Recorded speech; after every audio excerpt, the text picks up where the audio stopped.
Pickles.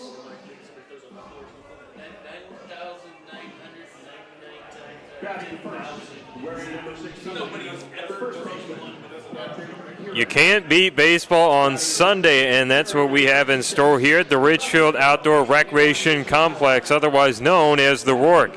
It's the Ridgefield Raptors and the Portland Pickles for Game 3 of this series, with both teams having won one game so far. This will be the grudge match between the Pickles and the Raptors. Winner does take the series. My name is Patrick McCall, the voice of the Raptors in 2024. Thanks for tuning in to the broadcast. Well, we had a good game yesterday and ultimately ended in a 6-4 win for the Portland Pickles, who beat the Raptors. That was after the Raptors did win the first game of the series by a score of 4-0. Raptors part of a stretch where they had two straight shutouts, but ultimately Portland a little bit too much for Ridgefield to overcome in spite of the Raptors out-hitting the Portland Pickles 8-7. They do allow 6 runs, partly because of the defense, which was a little faulty. Portland did not have any errors, but Raptors did have 3 in that game that lasted quite some time, a duration of 3 hours and 20 minutes. The Pickles get it done,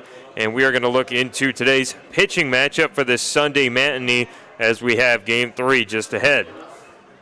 It'll be Carson Reve, the lefty from Fresno State, a California native as well, sticking in the state. And Reve, in 2 appearances, pitched to a 3.11 ERA. He started 2 prior times. His last time out was at Bend against the Elks. Reve would go 3 2/3 and allow only 3 runs on 4 hits, 3 walks, and 3 strikeouts. Carson Reve in that Sunday situation. Raptors ended up getting the win as well against the Elks on that Sunday, and then would end up bringing out a series win earlier in the week against Bend. So Reve last time was up with the Elks. Now he's going to have to face the Pickles, and we'll see what he can do here, the Sunday man for the Raptors, who are 10-12. And we'll see the Portland Pickles. Freddie Rodriguez from Sacramento, California. He stands at 6'3", 195. He's committed to Hawaii and the Rainbow Warriors after spending time at Cal Poly in the spring. But he's pitched 2 times this year. Both were starts, and he has been effective so far. In fact, Rodriguez, in a combined 11 innings, has not allowed a run. His last time out was against Nanaimo and the Night Owls. He went 5, did not allow a run, a hit, 5 walks, and 6 Ks for Freddie Rodriguez. He is the Portland Pickles starter, with Portland holding a 16-8 record on the season. That'll bring us into the lineup cards for both squads. And real quick, the Portland Pickles bring out Patrick Keegren to again lead off the lineup, with Kenny Ishikawa being in the left. He's usually on the pitching staff, but will be out there as a position player in this game. Alex Gouveia is going to be the third baseman, batting third. Tanner Griffith in right for the Pickles and bats cleanup. Jack Mecho, the shortstop, back out there, wears number 79. Tony Otis is in center. Shunsuke Sekano is the DH in hitting 7th, wearing number 8. Connor Stewart is the catcher out there again for the second straight game. He draws the start behind the plate, and he'll bat 8th, with Tyler Harris, second baseman for Portland, batting 9th and drawing a start here. So that is the Portland Pickles lineup, and it brings us over to the Ridgefield lineup, where it will be Taylor Takata to lead things off for the Raptors. It'll have Desan Harris behind him, the center fielder, batting second. Luke Iverson is the right fielder, hitting third. Brody Mills in the cleanup spot at first. Justin Stransky is the DH tonight. He will hit 5th for the Raptors offense. Richard Tejeda is the catcher. He'll bat 6th. Ryder Cutlip is drawing the start in left, hitting 7th, with Patrick Inscove, the shortstop, in the 8th slide in the order. And rounding out the list, Kalma Marion, the third baseman, will hit 9th in this order for the Raptors in the game. But that is how the Raptors stack up offensively, and Ridgefield looking for a little bit of a bounce back in this game. Of course, Raptors put up 4 yesterday and scored 4 as well in Game 1, but are looking for maybe a little bit more offensively, and most importantly to hold the Pickles down as they did in Game 1, where the Raptors did not allow a run. And a couple of big storylines for the Raptors coming into this game. Well, as I mentioned earlier on, the Raptors are in the home stretch here, have a number of different home games, and will have that remain true after a short road trip on Tuesday and Wednesday to Corvallis. Raptors return home for 7 straight home games and want to take advantage of this good stretch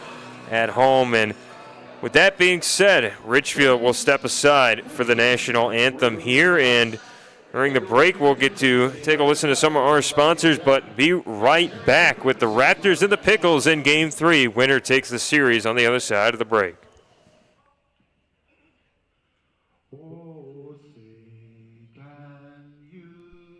Sometimes you just want more.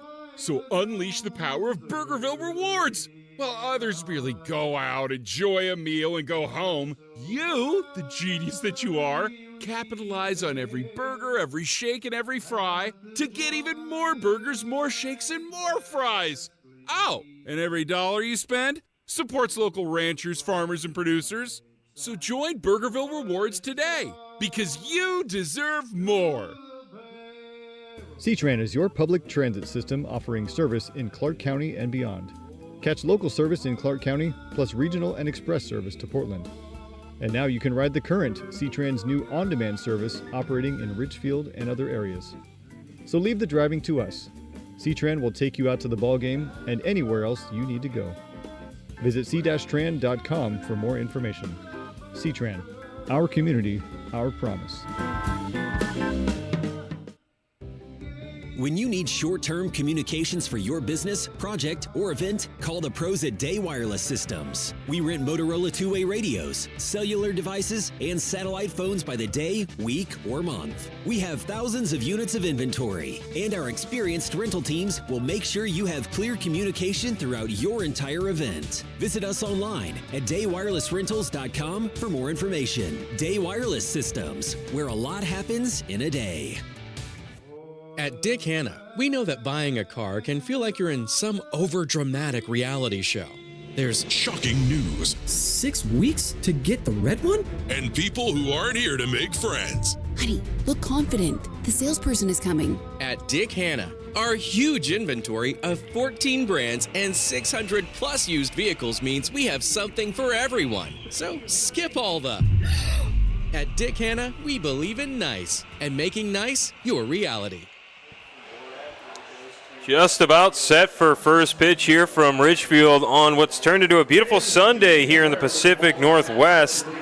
Clouds are dispersed and still providing plenty of sunshine with not too much of a chance of rain at all in the forecast. And Carson Reve, the Raptors starter, has made his way out there now for the Raptors, who are 10-12 entering the game. Again, Reve, his last time out, went 3 2/3, allowing 3 runs against the Bend Elks, so he'll be out there, and we'll take a quick look at the Raptors' defensive alignment in this game, which is unsullied by sponsorship. But Richard Tejeda will be doing the catching behind the plate, getting the ball in from Carson Reve.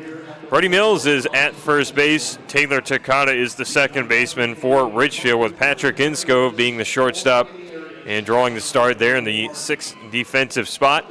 Kyle Mamarian is the third baseman tonight for the Raptors. Ryder Cutlip in left, with Desan Harris back and getting a start in center, and Luke Iverson in right field after catching yesterday.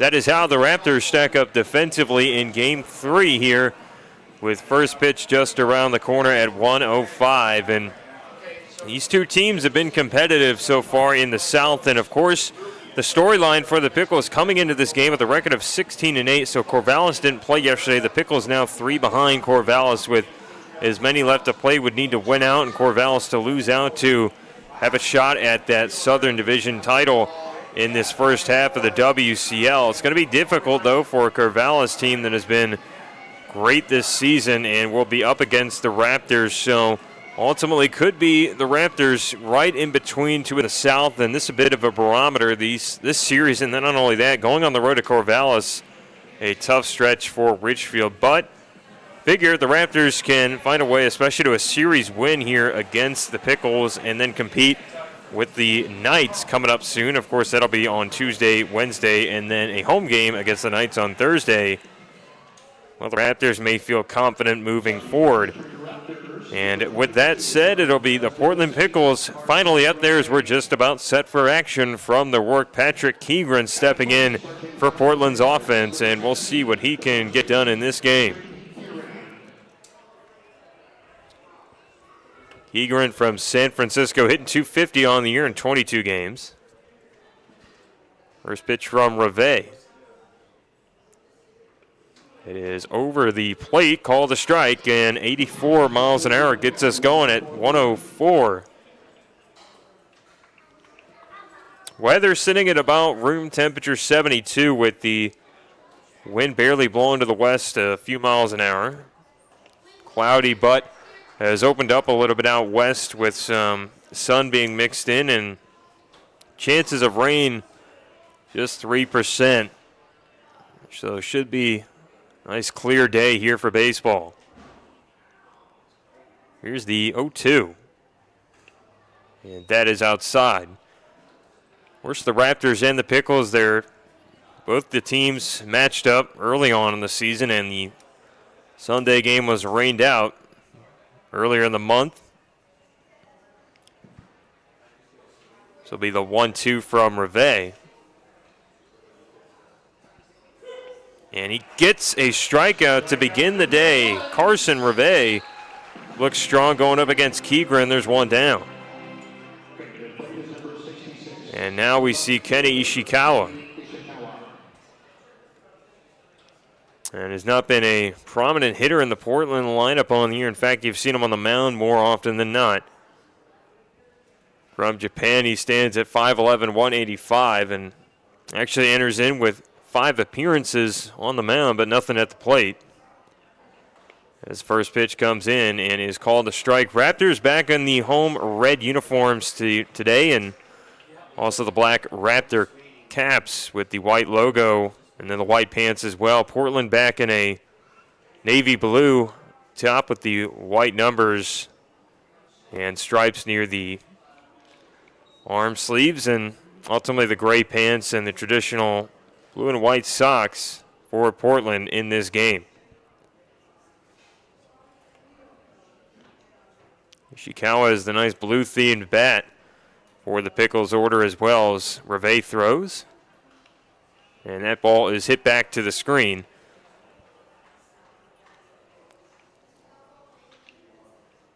Raptors will see the Pickles just one more time after this, as again I mentioned earlier, the game 3 of the initial series between these two was rained out. So that had to be made up and will take place on July 18th at the last day, what was to be the last day for both those teams in the All-Star break. This ball is forked out down and right, and that drops. Takata tried to slide after it right in front of Iverson. The ball gets all the way to the left field on the throw, and Ishikawa's got himself a double. And Ishikawa just put it right where the defense was not, in a perfect place down right field. He's not going to complain with that. Alex Gouveia is going to be the hitter now for Portland. He is back in 21 after wearing 7 yesterday, but he's from UC Davis and hitting .311 on the year in 11 games, and was 1 for 4 yesterday with a run, a walk, and was caught stealing as well. Has extended to be 1 for 8 in the series considering the first game. This ball bends low for the count to be 1-0. Raptors did win game 1 of the series. Portland taking game 2 by a couple of runs. We've had a back and forth affair. It should be setting up for a good one here in game 3. 1-0 from Reve.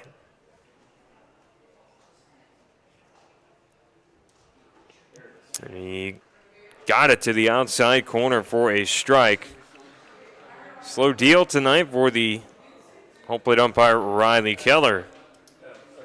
Still signals back here to the press box, though, with Elijah Bester moved over to the base pads tonight in this matchup. Was behind the plate yesterday, as that ball is hit foul.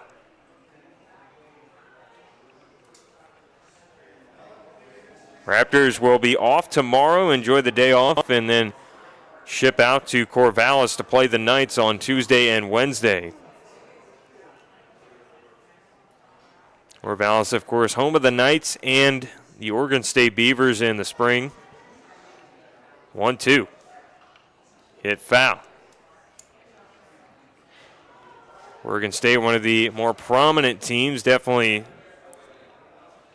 Not a bad coincidence for the Knights to have that pipeline going with Oregon State and playing the stadium as well. You get a lot of Oregon State Beavers that'll stick in town for the summer and play with the Knights. 1-2. Reve torched it high for a ball. Raptors might also, this might be an important game to see some of the new additions that came in for this series. A couple have not been seen yet. Joseph Hasso, one of those from College of the Canyons, and is familiar with Chris Cota, of course, under his leadership in the spring. And Carson Reve earned strikeout number 2. There are now 2 gone. Tanner Griffith will hit here, the right fielder. And Griffith hitting .260 in 22 games. He was 1 for 5 yesterday. But the other pitcher for the Raptors outside of Joseph Hasso, who has not been seen yet, Connor Abity from Apple Valley, California, and San Diego State. Has yet to make a Raptors appearance yet, but might be out there very soon as Reve fires in for a strike. Abity coming in with the Aztecs in the spring, where he had a 3.38 ERA in 9 appearances.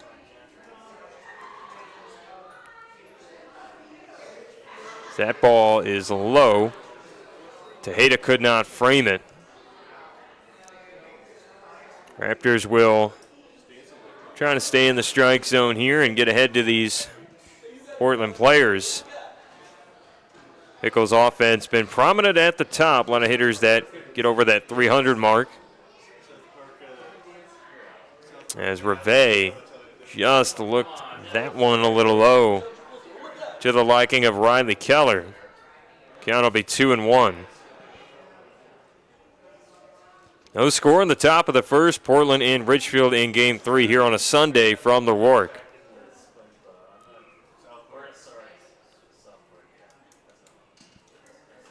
That ball is hit left side with Mamarian under it near the Raptors dugout. He makes the catch on the brown side of the turf, and that is the inning. The Pickles strand the runner at second. Ishikawa off his double. Can't score any runs. And we will be back with the bottom of the first. The Raptors will hit for the first time in this game as well with no score.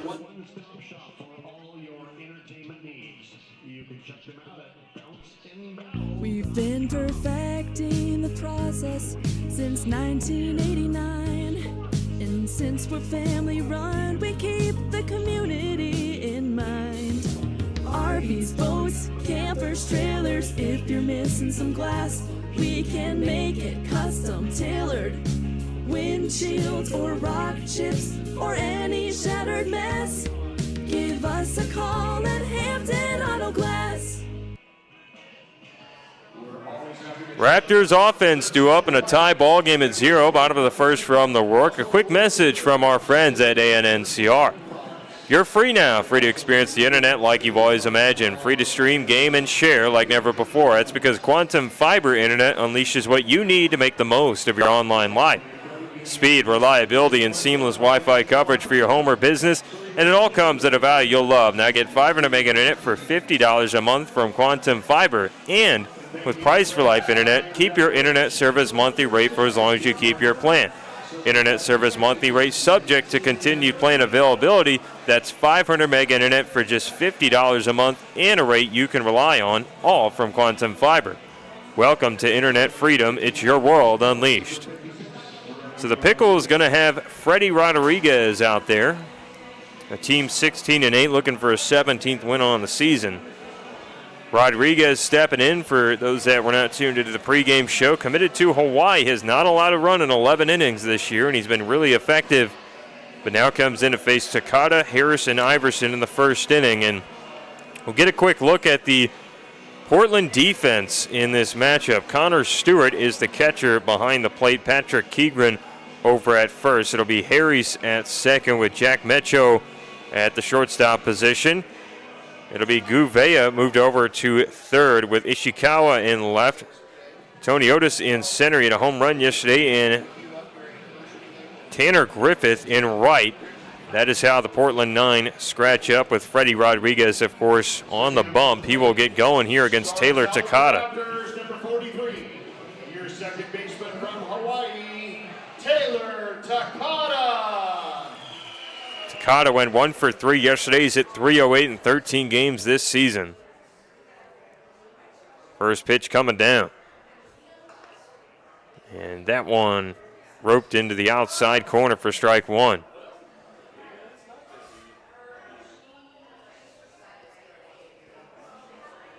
Rodriguez already with this sign. Starts a slow wind. Chopped on to the infield to the first baseman, Keegren, who runs over and beats Takata to the bag. There's now one away.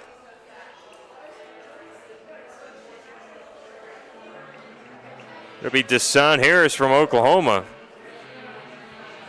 Harris also played at Plano East High School and hit .279 so far this year in 12 games. Found himself 1 for 4 in the opening game of the series with a strikeout. Should say yesterday the opening game, though, for Harris was better, 2 for 3 in the game, and try to continue the hitting streak he's got going over 3 games now. First pitch to Harris. This is a ball inside. Harris had another 2-hit performance against Bend on June 27th, a few days back earlier in the week, where the Raptors ended up winning 2 of 3 in that series.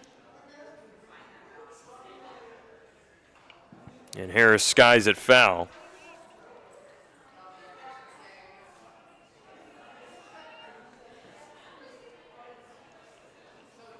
Ridgefield, though, frustrated with the later performance in yesterday's game, could not push runs across later on in the game, and saw the Pickles take advantage late, end up with the 6-4 win. Pickles were able to put up a few runs across the game after a 3 spot in the first inning, then had one in the 5th, 6th, and 7th to eventually beat the Raptors.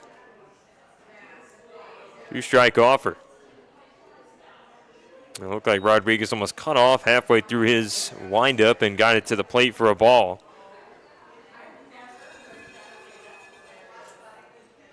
Pickles are hoping for good innings behind Rodriguez. He's been able to provide at least 5 in his 2 starts so far. And he gets a foul ball from Harrison. Bit of a different tone for Rodriguez this West Coast League season based off those starts, because of Cal Poly in the spring. He only pitched in 2 appearances and earned his way through just a third of an inning over the course of the entire season. As he comes down. That ball is into center field. A laser of a base hit back up the middle. Deshaun Harris leads off the Raptors offense in the home half of the first.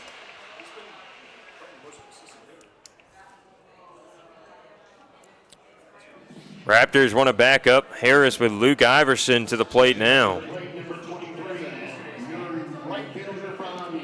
Iverson stepping in right field, but he's been all over the diamond. He was catching last night.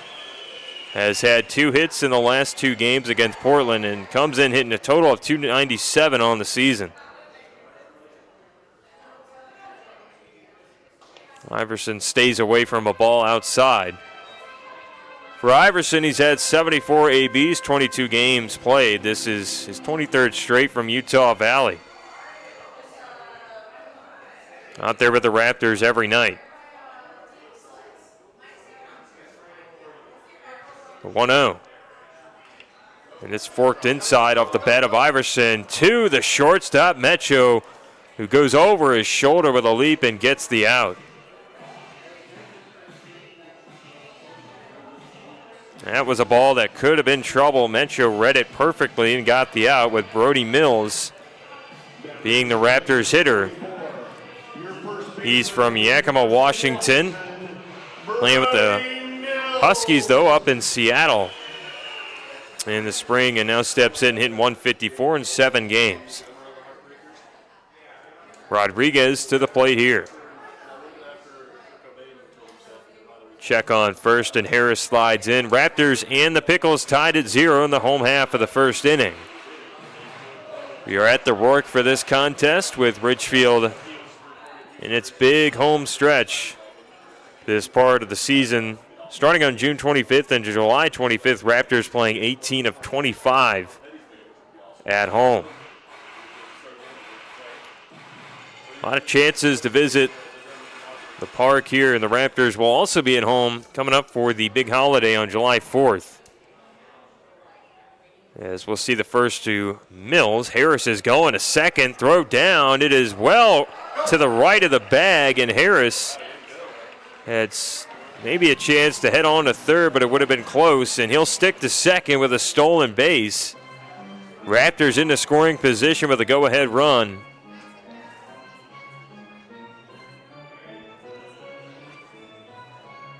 Harris, one of the speedy players on the Raptors roster. He's already got 8 stolen bases with that included this season.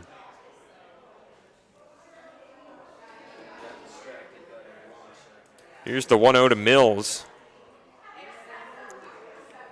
And he sticks away from it as Riley Keller watches it for a ball.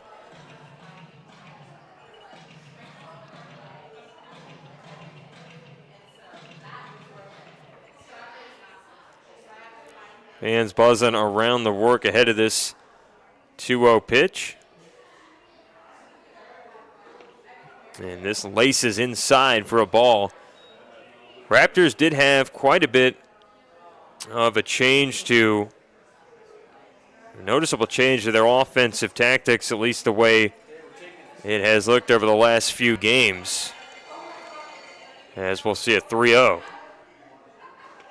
That draws to the strike zone, but in that first game of the Bend series, the Raptors felt like they swung at everything and couldn't get much going against Bend. Were shut out and also did score 4 runs, but allowed 10 in the 8th, and it didn't look like they had their offensive tempo for much of the day. And Mills will walk to first, and after that, Raptors started taking a few more pitches, letting the zone get tight, and have been able to get some more offensive flow. Have scored at least 4 the last couple games, and did find themselves with significant victories against Bend in game 2 and 3.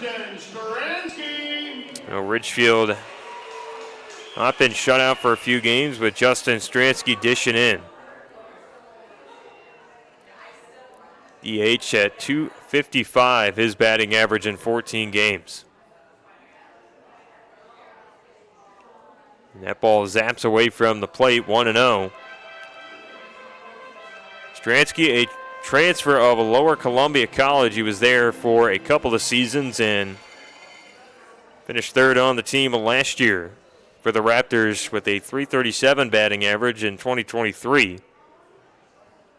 Played in 28 games, too. Now he puts a ball in play to the shortstop. Mecho has to go to second, and it's close, but a call is made out as Brody Mills couldn't get there in time, and the side is retired.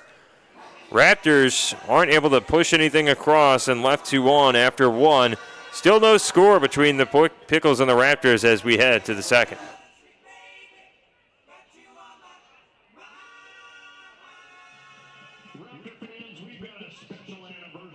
C-Tran is your public transit system offering service in Clark County and beyond. Catch local service in Clark County, plus regional and express service to Portland. And now you can ride the current C-Tran's new on-demand service operating in Ridgefield and other areas.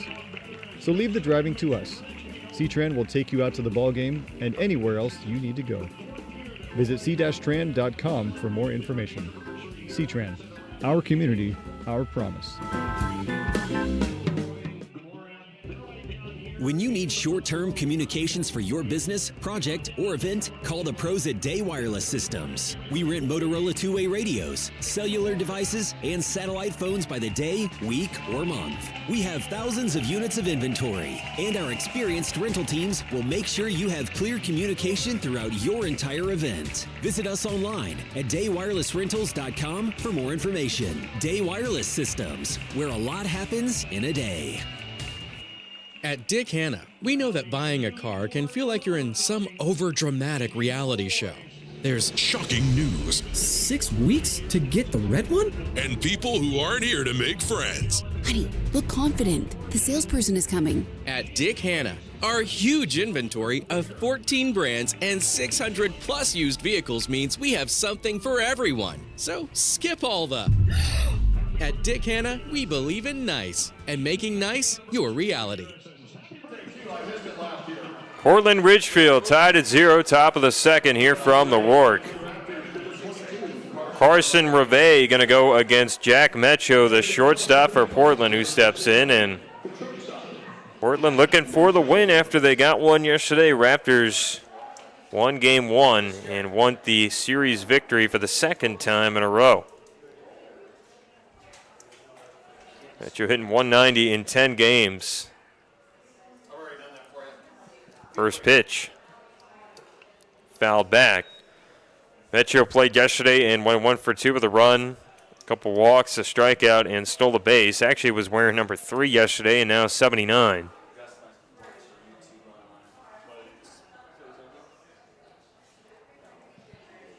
Reve with this sign, he'll fire. That ball hit away. Pickles, in the meantime, been hosting their All-Star games over at Walker Stadium in between this series as well. Seeing a lot of the chairs going up, as you'll see that also on the Pickles logo, a little patch on the right sleeve. The upside-down chair for Portland Raptors have just their traditional home uniforms. 1-2 from Reve with no score. And is blazed outside. And Mecho is committed to Pacific. He hit .233 in the spring in 48 games. And should be back with the Tigers eventually, but also played at Angelo Rodriguez High School in his prep career. Now that ball is hit foul. That's showing infielder with speed at 6 foot 185. And speaking of the infield, the Raptors have seen a few different adjustments already in this series, but had a lot of versatility between this infield that's seen a number of players float in and out of different positions. As we see the 2-2. That is barely outside for a ball, and maybe point in case. Colin Marion getting the start tonight for the Raptors at third. You can see Patrick Inskove, who's the shortstop for Ridgefield, sometimes over on the third base side. I've seen Inskove in a couple of times at second as Reve pumps up the heat and gets a strikeout, his third of the day. Tony Otis, who had a solo home run yesterday, will be the batter. And on the defense, Taylor Takata has been able to be at second, can also play short for Ridgefield, and Brody Mills at first with other versatility, guys like Luke Iverson going from the catcher position out to the outfield. Here's Reve. And he gets a bunt attempt from Otis. It just scrapes foul. And we will do it again. Otis from Las Vegas, Nevada. Played also with Pacific, just like Mecho has, and went 1 for 1 yesterday with that home run in the pinch hit spot. He then walked later on and has hit 186 in 21 games. For Mecho was a big moment to get that home run yesterday. Drove it through a lot of wind out there that counters baseballs headed out to left field. 0-1 from Reve. And that is slashed foul. And so it was a unique game plan there to see Otis try to lay down the bunt too. Certainly would have had the Raptors defense caught off guard. You got most of the infield pushed back now with Inskove and Takata. Takata in the outfield, Inskove nearly in that position. we see the 0-2. This is hit over to Inskov. He's going to go to his right, make a leap and throw, and not be able to get it on target. Otis has himself a single. That was just a little bit too much to ask for Inskov. Would have had to make a Derek Jeter-esque throw to get the out. Shunsuke Sakiano is the DH and will grab a bat to hit here.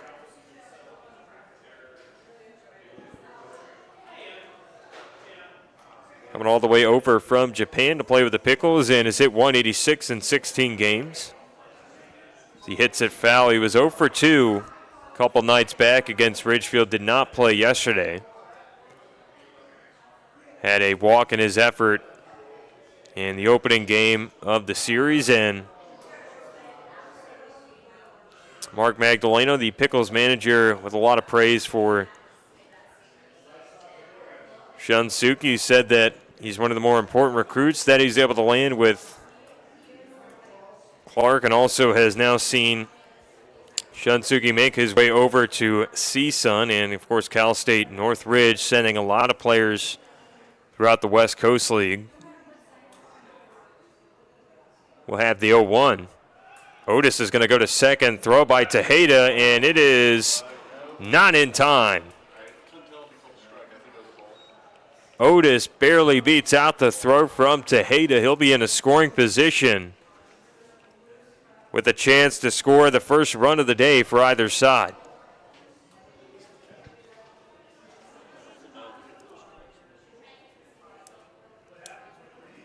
Keno hit .308 as a junior in the spring with CSUN. Had 29 RBI. Now slashes it into left field. That is going to get down for the Raptors, though. It is quickly brought in by Ryder Cutlip. The runners will stick to first and third, and Portland threatening to score first in the second inning.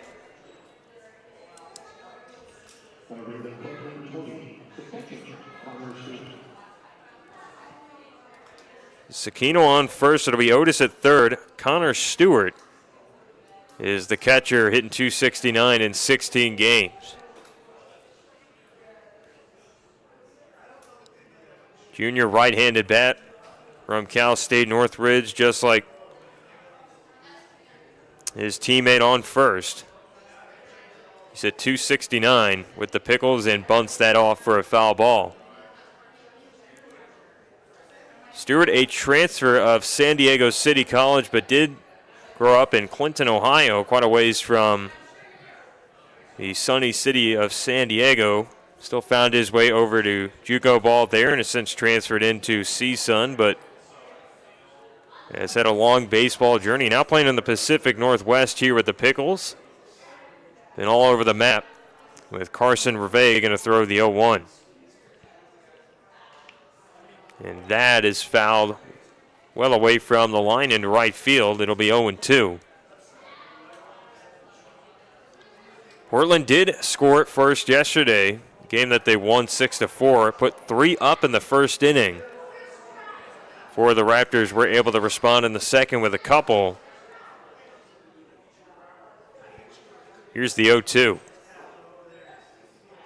And Reve catches Mills off guards as Mills sees the ball escape his glove. Otis scores. Now Shunsuke Sakino is going to get all the way over to third. Sakino slid in well ahead of any throw by the Raptors defense. Portland leads 1-0.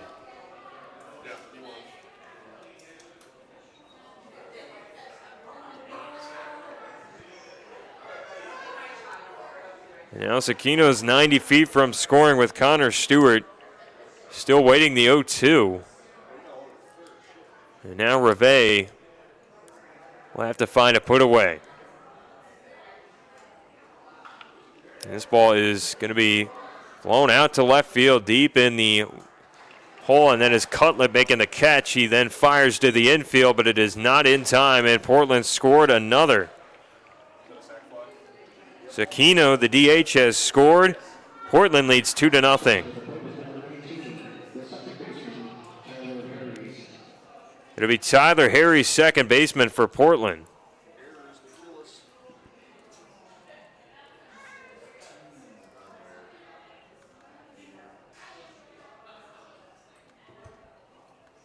Here's Reve's pitch. And it lands to the low half of the zone at 75 for a strike. Tyler Harris coming in, hitting .333 in 17 games, and one of the premier Pickles hitters, and was 0 for 1 yesterday. Also did go 0 for 2 in the first game of the series with a strikeout, bit of a rarity for Harris not to have a hit just yet in the series. It'll be here in a starting role in game 3. And now drives that baseball on the left for a hit. Cutlip's going to have to field it. And the Pickles are going station to station here in the second inning. Seems like everyone has been able to find some outfield grass, and it'll be the top of the lineup. Patrick Keegren due up for Portland. Keegren struck out earlier in the first inning. Comes back up here with Portland already up 2-0. Reve to the plate. And he just pushed that outside for a ball. Raptors do have the off day tomorrow, so they may not be afraid to go to the bullpen with several arms available for it this Sunday matinee, as that one's fouled away. Always a bit more flexibility in the pen when you have the off day, and the Raptors, though, have played in 5 straight days prior. This rounds out a 6-game home stretch where all have been played consecutively.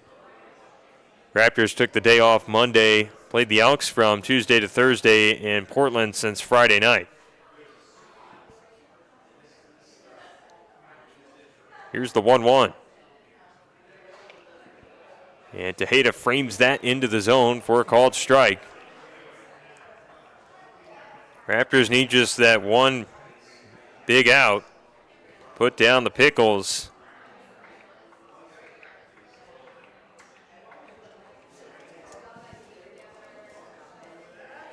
Pitch to the plate from Reve. Runner goes. Tejeda throws high to Ducato, leaps and makes the grab. But ultimately, Harris is in there with a stolen base.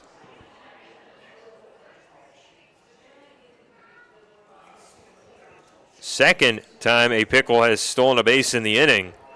Both the second base. Harris with that has his 4th steal of the year.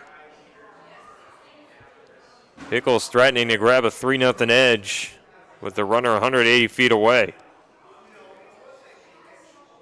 And Reve will step off. A reminder, Reve had to start his last time out against the Bend Elks on the road. He went 3 2/3 and allowed 3 runs. Before that, though, had a great start against Edmonton and the Riverhawks back on June 3rd. He went 5 and allowed 4 hits and had 5 strikeouts, as he does get the line out right to Mamarian, who barely has to move to make the grab, and the Pickles will end their offensive second. After scoring 2 runs, they do so on 3 hits. There is 1 Raptor error in the inning and 1 left on base. We're going to head to the bottom of the second. Raptors due up, down a couple.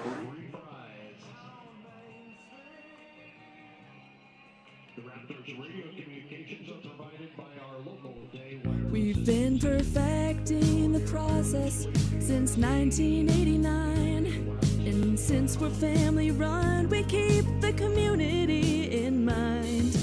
RVs, boats, campers, trailers, if you're missing some glass, we can make it custom tailored. Windshields or rock chips or any shattered mess, give us a call at Hampton Auto Glass. You want to hear about A. Listen to this. This is what it sounds like to stay and play at A. And with our new luxury hotel featuring an indoor-outdoor pool, dining with incredible views, and more, it sounds even better. This is what it sounds like at the area's premier dining, gaming, and entertainment destination. A. Sounds like fun. Book your stay now at ilaniresort.com. Raptors about to get going in the bottom of the second inning. Down a couple to the Pickles. A quick message from ANNCR. Quantum Fiber has unleashed an internet value you'll love. Now get 500 meg internet for $50 a month. And with Price for Life Internet, keep your internet service monthly rate for as long as you keep your plan.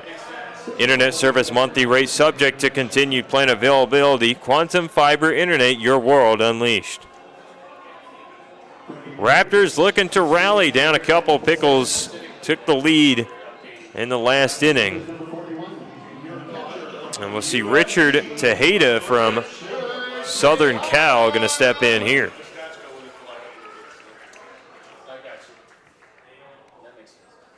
Hit it from USC, and the pitch skies away. Starter still Freddie Rodriguez for the Pickles.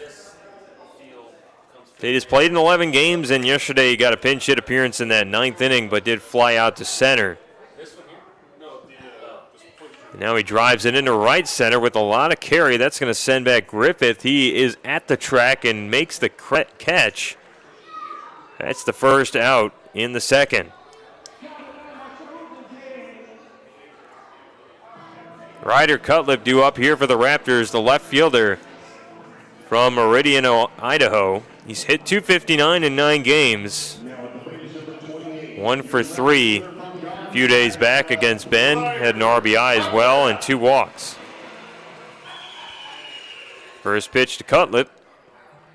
And he hits it off Stewart, who hops up after getting that off his foot. And Raptors in that game yesterday were able to put up a couple in the second. Hope that statistic can remain true. And Ridgefield's offense been up and down at the Rourke, but did find a way to score some runs over the last few nights as the pitch bends outside.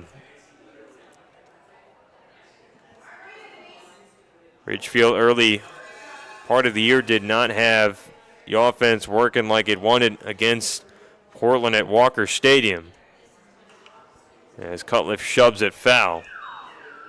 Ultimately, it would be outscored 17-0 in the first 2 games. The Raptors did shut out Bend and Portland in consecutive games on Thursday and Friday.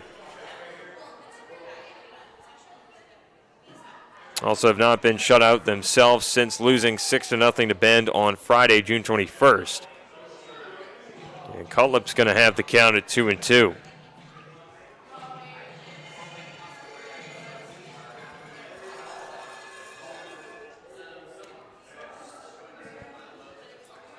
It's the 2-2 pitch from Rodriguez to Ryder Cutlip.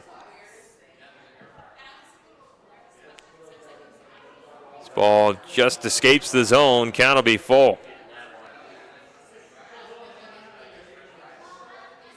And for Portland, a team that had not been shut out for some time, Portland, when it got shut out against the Raptors in that loss early in the week, and not been shut out since Sunday, June 16th against Bend.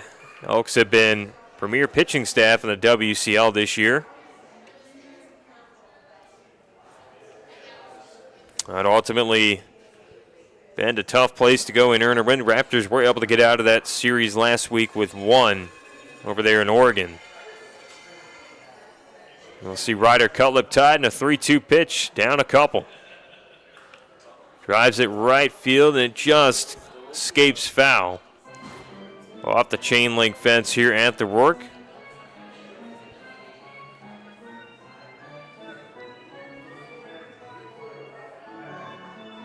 Raptors with a good amount of young fans in attendance on this Sunday. Of course, it's the Kids In Free Sunday for one of the first times this season, as Cutlip ropes it foul. It's also the first time the Raptors have had a league opponent at home on a Sunday, and now get the daytime start up here with Portland. So we'll see the 3-2 come down to Cutlip. Is again bashed foul, and this time to left field. That one well over to the soccer stadium. Cutlip in a great battle here, committed to Gonzaga, and will play with the Bulldogs in the spring of 25. 3-2. This is into playable territory this time. Left center, and the left fielder Ishikawa comes on to make a catch above his head. There's 2 away. Raptors searching for a big hit in the game to spark some offense. And it's going to be Patrick Inskove to try and do it from Oklahoma.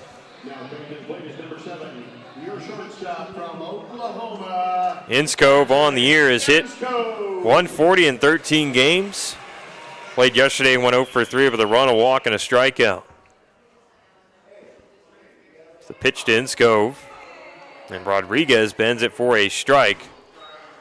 Interesting to watch Rodriguez throw. Does have mostly a slow wind, almost kind of cuts it up on occasion, lets his leg kick a little early. He has that pause this time and throws off the tempos of the hitters for the Raptors, I would guess anyway, up there. See the pitch come down sometimes a second or two later early. This pitch upstairs for a ball. For Portland, earlier on in the series, had a couple of warnings given out for that kind of activity on the mound. In game 1, we had only 1 balk in the game, but all up to the discretion of Riley Keller and Elijah Bester to decide on that. Inskove will have the count at 2-2 with a couple down. Portland up 2-0 in this game. And Inskove strikes out, and this inning is over. Raptors go down in short order in the second. No runs, hits, errors, or anybody left on base for the Raptors offense. We are going to go to the third inning with Portland having the 2-0 edge.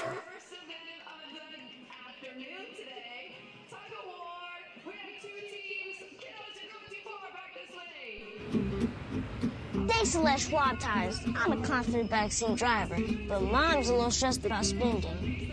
Remember, breathe in. Now watch your speed and breathe out. Good. Even though we're watching our wallets, Les Schwab is still watching out for our safety. So turn here. Help keep drivers and backseat drivers safe with Les Schwab Tires. Ridgefield Main Street is dedicated to historic preservation, beautification, and a thriving downtown. We support our merchants and our community, and thank you for shopping small. Join us for Main Street Day and our Fall Wine Walk. Discover downtown for unique shopping, dining, and exploring the arts. Spend your Main Street moolah at most shops, restaurants, and the food carts. More information at ridgefieldmainstreet.com. Go Raptors, and we'll see you downtown. Raptors baseball back here in the third inning, and Ridgefield down a couple to Portland. We got a quick message from the Ridgefield Raptors. The Ridgefield Raptors are back. The Ridgefield Raptors 2024 season starts May 30th at the Ridgefield Outdoor Recreation Complex in Ridgefield, Washington. Raptors are Southwest Washington's home team and a great place to visit each summer with family and friends. Come out for some affordable family entertainment and enjoy the sights and sounds of baseball and Southwest Washington baseball at its best. Head to RidgefieldRaptors.com for schedule and ticket information. Reve throws to Ishikawa to start this inning. And the left fielder ropes it over to Mills, who doesn't have to do much but step on first, and there's 1 away. Ishikawa will have a double and now a ground out to first base with Alex Gouveia going to be the third baseman back up there. He struck out in the first inning. Raptors looking for a quick 1-2-3 to bring the offense back up in this situation. Portland had a long second, and it scored 2 in that inning on 3 hits. Raptors had an error, and Pickles left 1 on. Reve leaks it outside for a ball. We have some more updates on the West Coast League leaders. Always something interesting to take note of with the batting side of things, and a batting title right now being won by Springfield. And Dane Woodcook, who is coming in from Eugene, Oregon, senior with New Mexico State. Actually made one appearance on the mound, but has been much more effective as a hitter. .336 batting average with 5 doubles, a triple, and 12 RBI. This ball is blasted into left field. Cutlip is back at the track. That ball is going to be marked a ground rule double. And there's the power there, this time for Portland's Alex Gouveia, who is into scoring position with the double. Fast start for the inning. Gouveia from UC Davis provides his first double of the year, and on that point, the hitter Riley Polino from Washington and Pikeville College for the Nanaimo Night Owls hits .365, second in the WCL in batting average with 3 doubles, a triple, and no home runs. Batter Tanner Griffith sees a ball. And rounding out the top 3, Jeremy Giesig, one of the bright spots for what's been a tough year for the lefties in Port Angeles. From Cal State, San Bernardino has hit .363 and had 3 doubles, 2 triples, and 3 home runs. In the meantime, the hitter, Tanner Griffith, right fielder, swings through it. Pickles have the 2-0 edge, and a runner in scoring position, Alex Gouveia.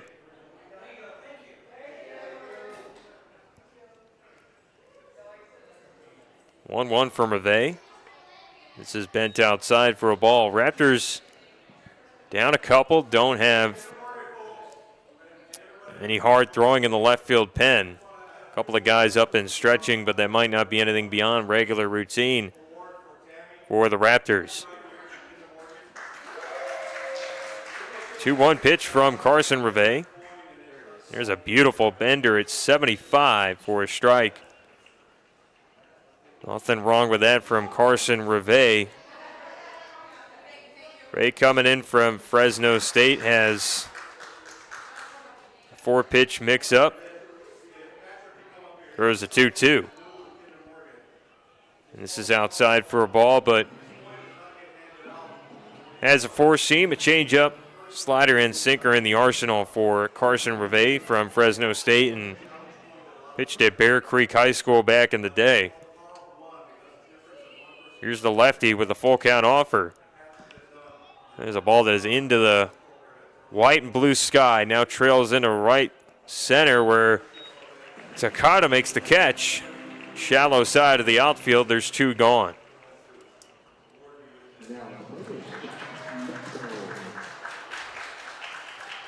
Jack Mecho, the shortstop, struck out in the second inning. Mecho, infielder from Pacific. Hit .233 as a sophomore in the spring and has played in 10 games this season. Fouls that back. Actually, it's 1 for 2 yesterday, but stepped in today. He struck out and looking to get on. Portland took the first 3 of yesterday's game after the first inning. Raptors made it close but could not get the win. Fell 6-4. After a shutout, 4-0 win on Friday night.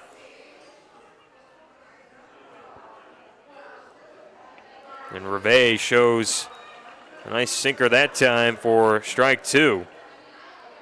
A little bit of bite off that pitch, and that is where Reve can be really strong to hitters. Has yet to walk a pickle in this outing either. Throws an 0-2. And Tejeda was standing for that, ball 1. Raptors will have Kyle Marion, Taylor Takata, and Desan Harris due up in the bottom of the 3rd. Need a big out here. This one is just off the plate. Reve, you can see his big movement on a lot of the pitches, does not overwhelm with a ton of velocity.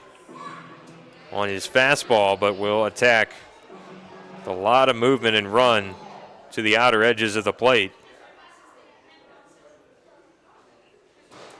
Here comes a 2-2. He leaves it outside, and the count is run full with 2 gone in the inning. Raptors still having a full crowd here on the Sunday. And sprinting around, watching in this game with the Raptors off day coming tomorrow on a road trip to Corvallis to start next week. Big 3-2 from Reve. It is left just high to Mecho. And a close call for the shortstop. He has got his way to first base. Tony Otis, the center fielder, will be the hitter. For Otis, he had a base hit in the second inning, stole a bag as well, and ended up scoring a run in that inning. The second Pickle to touch home. They will need to lock it down here with the infield moved in just a bit. First pitch. That lost off the hand of Reve. Otis, a dangerous bat. Yesterday had that home run to left field. And is in a favorable righty-lefty matchup as well to pull one down to left. Raptors do not have anybody up in the pen yet. Now this ball is roped into shallow right field. Mills and Takata talk before the second baseman makes the catch in front of Iverson and Mills for the out, and the Raptors get out of another jam.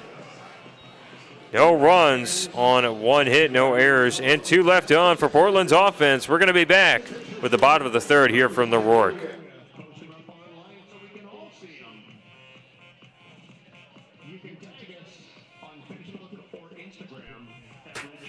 Ridgefield Main Street partners with the Raptors and invites you to discover downtown for shopping, dining, and exploring the arts. We're working to keep our small town charm intact by supporting our merchants and the community. Join us for Main Street Day and our fall wine walk. Spend your Main Street moolah at most shops and restaurants. We have 4 active committees and are always looking for volunteers. More information at ridgefieldmainstreet.com. See you downtown, and go Raptors! Attention Raptors fans. After a 5-year hiatus, the West Coast League All-Star Game is back and better than ever. Join us in Bellingham at Joe Martin Field on July 17th for an unforgettable night of big hits, epic catches, and non-stop excitement. The day will be jam-packed with family-friendly activities, including a fan fest and skills challenge. Get your tickets now at bellstickets.com. We'll see you at the ballpark. Raptors down 2-0. We are in the bottom of the third from the Rourke, and a quick message from the Raptors. The Ridgefield Raptors are back. The best summer affordable family entertainment in Southwest Washington. Come see College Wood Bat Baseball in Ridgefield this summer. Bring your family or group to a game and enjoy a spectacular setting in Southwest Washington. Go to ridgefieldraptors.com for schedule and ticket information. So the Raptors looking to put down some runs in this inning. It'll be Kyle Mamarian to start things off. He has not had a plate appearance just yet in the game. Mamarian, though, one of the long-stay Raptors, been here since the season started. He's played in 16 games and was a late sub in yesterday's game. Did not have a plate appearance and went 0 for 3 a couple nights back. Here's the righty Rodriguez to the plate. And he mixes it up with a pitch low. Rodriguez still with that lofty leg kick coming in from Hawaii and Cal Poly. And if you're looking at the card of Rodriguez, he's gone a couple innings so far tonight, so that would make him 13 scoreless on the year. Getting a nice serious stretch of good baseball under his belt. And now Mamarian puts it in the infield, trips up a second, going down to first, and doesn't have much of a chance to get over before the throw is made by Mecho, and there's one down. It'll be Taylor Takata off the grounder. He grounded out as well in the first. Rodriguez will be quickly climbing to the top of the leaderboards in the WCL for ERA and potentially strikeout numbers. Has 12 combined in the first 2 outings. Has only struck out 1 Raptor tonight, though, as he gets the outside corner for strike 1.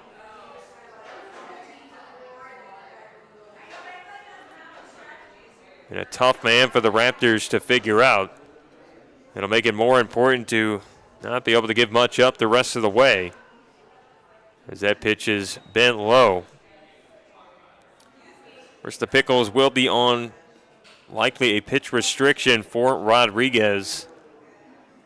So Ridgefield should see a different arm before the end of this one and maybe into that 6th, 7th spot, 6th, 7th inning. The count is 1-2 here to Takata.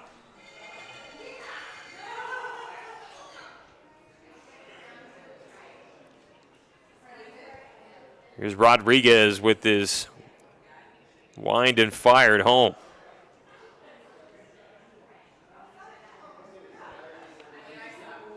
And he just missed it outside. Ball 2 in the count. Rodriguez still sitting with a fastball in the 90s too, and we're going to have a quick talk with Elijah Bester and Mark Magdaleno, I would guess, over the pitching mechanics of some degree, if there's been a warning issued out towards Freddie Rodriguez. And I think Bester is going to tell Magdaleno he's at least going to talk things over here with Freddie Rodriguez. And again, for those that are unfamiliar, just tuning in, Portland did score a couple in the 2nd inning and have gotten the lead off that and still have the 2-0 lead. But this is not the first time that we've seen it in this series. On the Friday game specifically, there were a couple instances where Portland pitchers had discussion with Elijah Bester and Riley Keller, the 2 umpires on this crew. And specifically Elijah Bester, as Jim Courtney was calling balls and strikes in the first game of the series. But just want to be absolutely sure the mechanics are consistent here for the Portland pitchers. As I talked about earlier, Rodriguez had that kind of mix-up movement with the leg kick on the mound and maybe might not be liked by Elijah Bester. But Takata will go down with strike 3, and there's 2 gone. Now Desan Harris, the last hope for the Raptors in the 3rd. Had a base hit. Stole the base later on. Iverson hoping to get a chance as well, coming behind Harris. And again, with that motion from Rodriguez, the way he's been able to mix up his tempo of delivery, it's certainly been trouble for the Raptors. Only have 1 hit, as Harris cannot get that one. 0-1.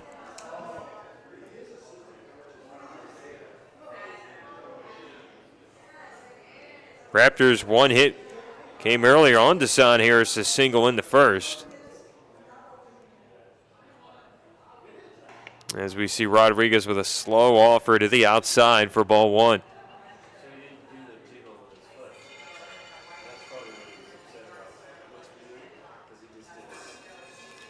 Here comes Rodriguez home. This is fouled over towards Coach Nick Allen at first.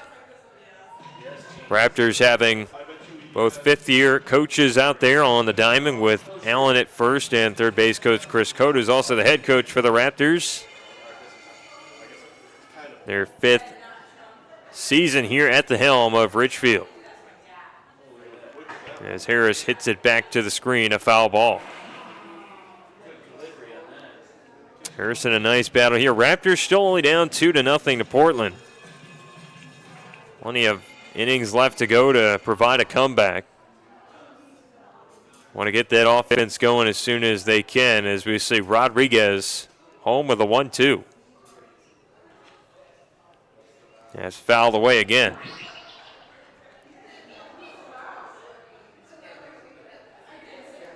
Harris getting some more playing time off his spring season with Oklahoma. Last played with the Sooners on May 16th at Cincinnati. He went 0 for 1. with a strikeout. Hit 200 in 5 games.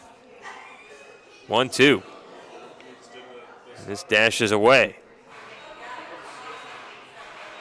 There will be a mystery the rest of the way through as to the development of Rodriguez and his situation and moving on the mound.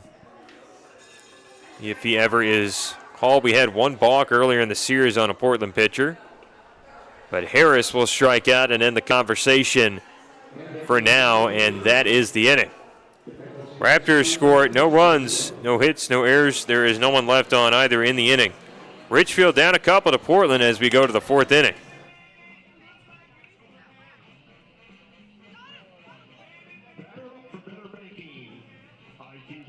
For over 70 years, Columbia Credit Union has put people first, supporting its Main Street neighbors with high-earning accounts and the best possible rates. That's because its core values of people, community, and financial wellness are behind everything that Columbia Credit Union does, from checking and savings to home mortgage, credit cards, and business banking. Drop by a branch or visit columbiacu.org to see the credit union difference yourself. Columbia Credit Union, investing in values since 1952.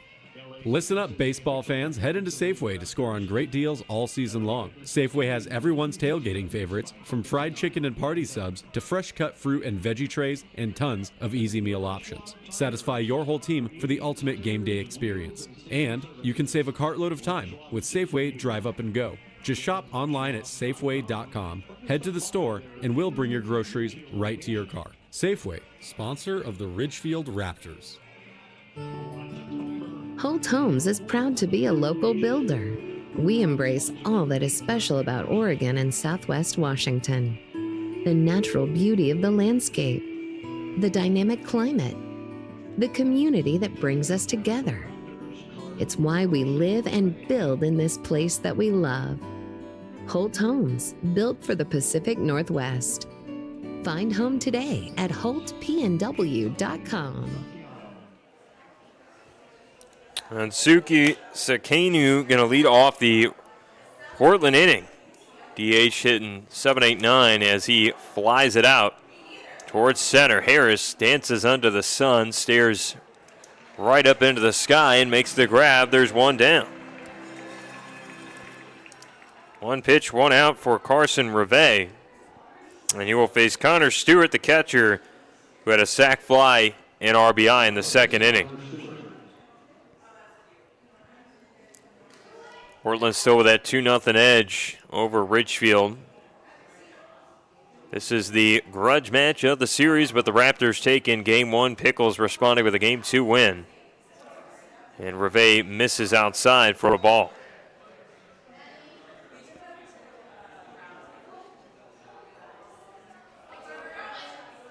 As we're into Sunday action here in the West Coast League, a lot of games will be going during the daytime card as that ball is just in front of Cutlip in left field. A base hit for Connor Stewart as he finds himself on and has been productive in his 2 plate appearances so far. Tyler Harris will be the pickle due up.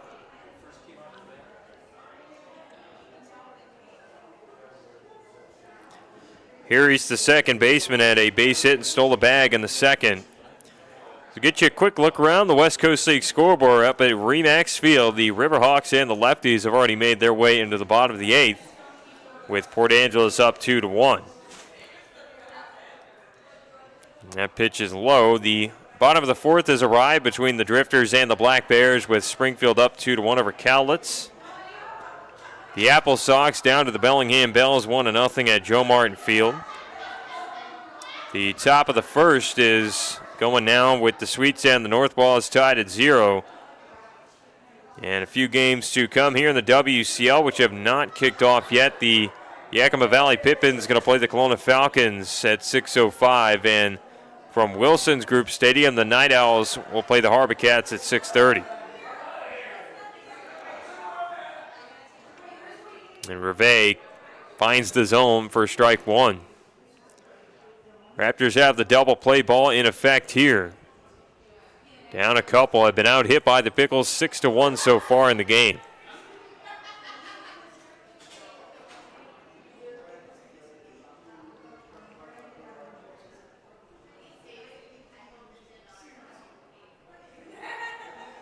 Portland's offense looking much better than it did in game one, where Pickles only got 2 hits.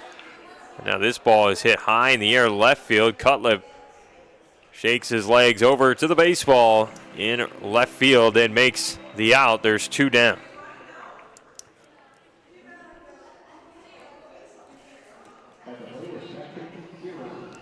Hervé has bent in the inning but not broken yet. Still down a couple. Patrick Keegren has struck out, lined out in the second, and will be due up here. First pitch from Hervé. Another ball that is into the outfield.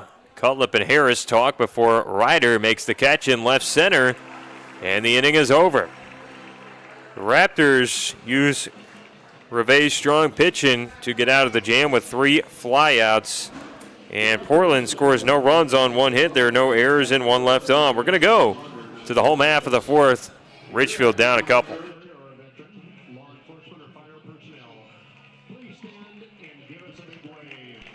Sometimes you just want more. So unleash the power of Burgerville Rewards. While others merely go out, enjoy a meal, and go home, you, the genius that you are, capitalize on every burger, every shake, and every fry to get even more burgers, more shakes, and more fries. Oh, and every dollar you spend supports local ranchers, farmers, and producers. So join Burgerville Rewards today, because you deserve more. C-Tran is your public transit system offering service in Clark County and beyond. Catch local service in Clark County, plus regional and express service to Portland. And now you can ride the current C-Tran's new on-demand service operating in Ridgefield and other areas. So leave the driving to us. C-Tran will take you out to the ball game and anywhere else you need to go. Visit c-tran.com for more information. C-Tran, our community, our promise.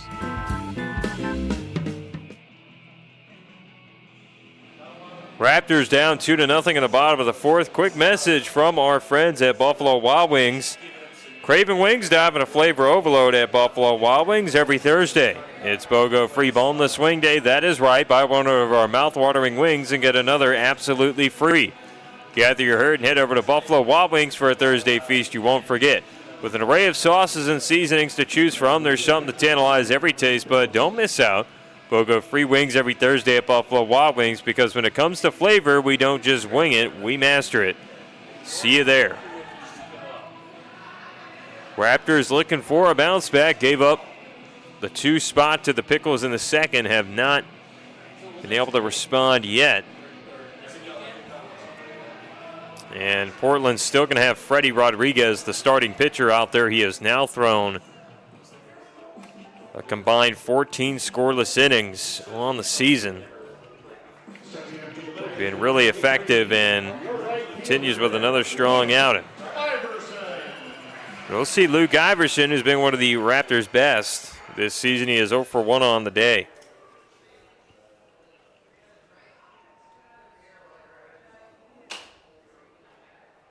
And Rodriguez leaks that in for a ball.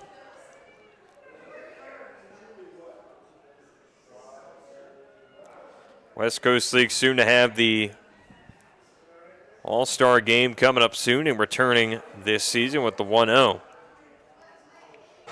Hit back to the screen by Iverson, but that'll be at Joe Martin Field in mid-July. It'll be the first time the West Coast League has had the All-Star game in quite a few seasons, but will be something that Raptors hope to be represented in as well. As we'll see the 1-1. This is in play. Shortstop Mecho is going to try to barehand it, and he can't make the play. And they're going to give it a hit for Luke Iverson, who is 1 for 2 with a base knock. Brody Mills had a walk in the first, and he steps in to be the hitter. Quick offense there for the Raptors, who have the tying run at the plate in Mills. The 2-0 deficit to worry about.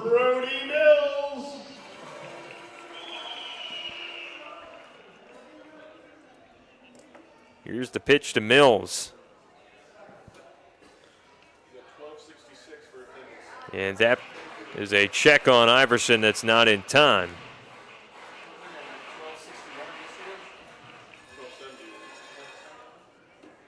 Ridgefield, after a loss yesterday, looking for a response in Game 3 of the series. Ridgefield would be back-to-back West Coast League series wins at home. They can find a way to take down Portland here. It would also be a bounce back for Ridgefield after starting the year 1-7 in the WCL. Had to go to Port Angeles a few days back, ended up with a sweep there against the Lefties, and then finished 4-2 on the road trip, taking a game against the Elks, who were beaten in 2 of 3 by Ridgefield back at home earlier in the week. Raptors have taken those games into this series here, where it is currently split between Portland and Ridgefield. Pickles defense at double play depth with the 1-1. Upstairs to Mills, and we'll have a 2-1.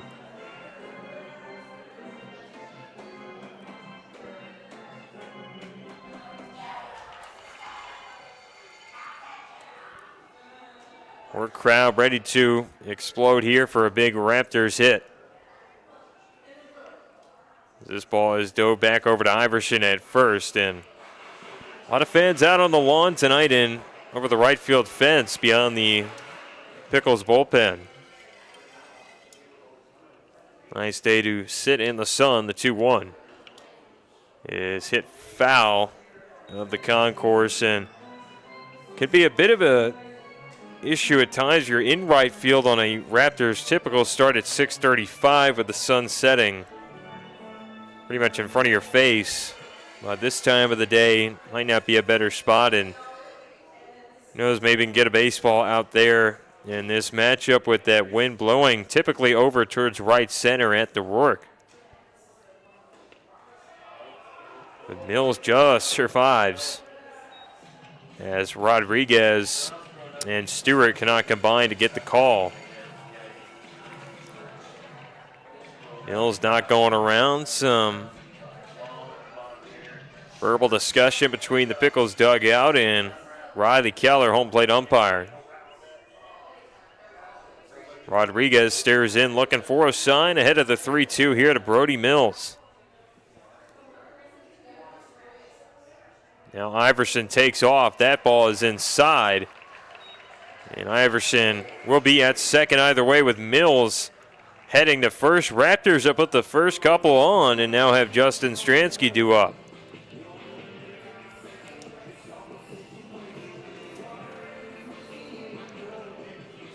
Stransky, the DH, who hit into a fielder's choice in the first. We'll see a slow trot out here for the Pickles as we give a quick recap of this game. Raptors have only put up 2 hits and had 1 defensive error. Portland's put up 2 runs on 6 hits, no errors. Got 2 runs in the second inning. In that inning, the Portland Pickles had a big base hit from Tony Otis, the center fielder. He would eventually come around to score and stole a base. Shunsuke Sakinu, had a base hit and a run scored in the second, with Connor Stewart, the catcher, having a sac fly and RBI for Portland. Tyler Harris, the second baseman, came behind him, got a base hit, and stole a bag. Ended with a line out by Patrick Keegren, but Pickles have used that second to have the lead here in the bottom of the 4th, and Raptors want to change that with Stransky digging in. Designated hitter, Justin Stransky.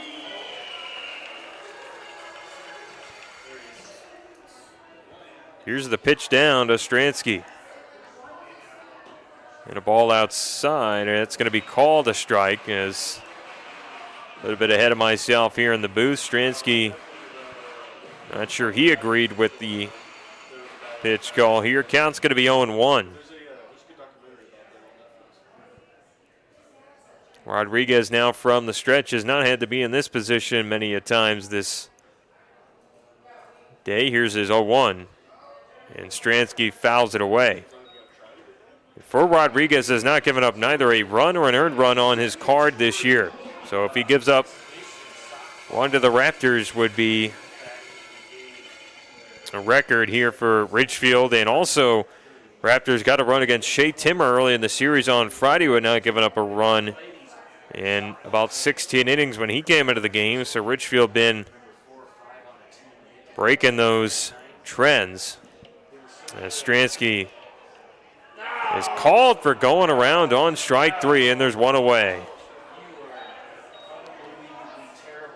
Elijah Bester calls him out, the base umpire, and it'll be Richard Tejeda flew out to right to be the batter.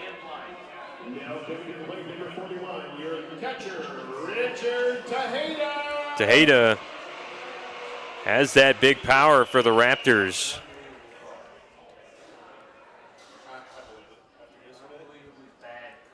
Will play at first and do catching sometimes for the Raptors in the DH spot as well when necessary. Does have 2 doubles and a home run on the year. One of those would go a long way in this scenario. 11 total hits for Tejeda in his 12th game here today.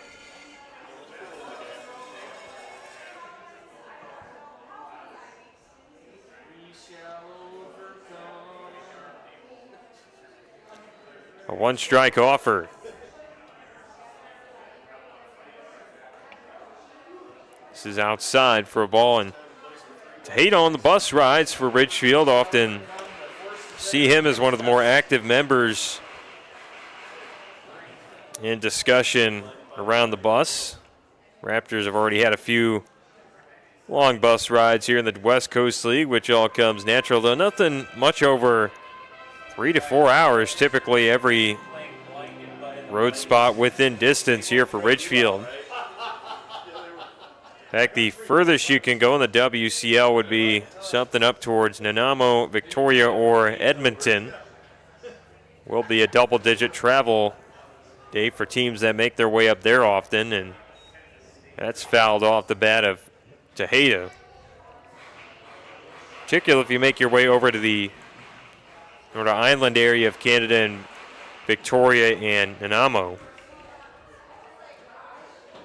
Sometimes can run you up to a 10-hour bus ride, all things considered with the ferry ride factored in. 2-2. And Tejeda goes down swinging, and there are 2 gone for the Raptors offense in the 4th.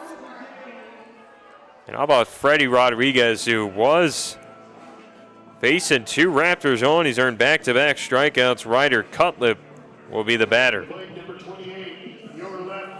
He may be able to extend that scoreless inning spree after all.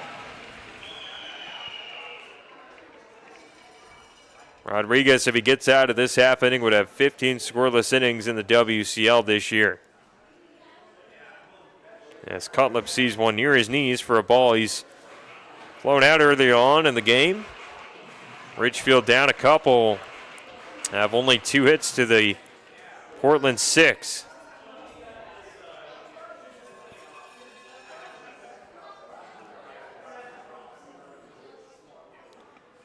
As Cutlip sticks away from that, but it's in there for a called strike. Raptors have Lou Giverson at second base, Brody Mills at first, who have not been able to advance despite being the first 2 on in the inning.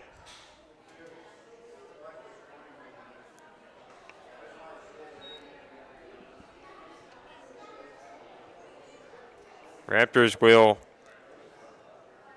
likely have Carson Reve also up there for another inning, as long as the Bulldog doesn't break out for the 5th, who has been the Raptors starter. Hasn't been a pitching change for either side, with Freddie Rodriguez here in his 4th inning of action for the Pickles. And some stretching and tossing down the right field side, but Rodriguez having such a strong arm so far, wouldn't be a surprise to see him throw the 5th and potentially the 6th inning for Portland. Righty has a 2-2 to Ryder Cutlip. I think Elijah Bester just called Freddie Rodriguez on a pitch clock violation. If not, he gave him time as Chris Cota is trying to plead his case from third. And it might have been allowed Freddie Rodriguez to step off and get time, as Chris Cota gives an opinion with Elijah Bester.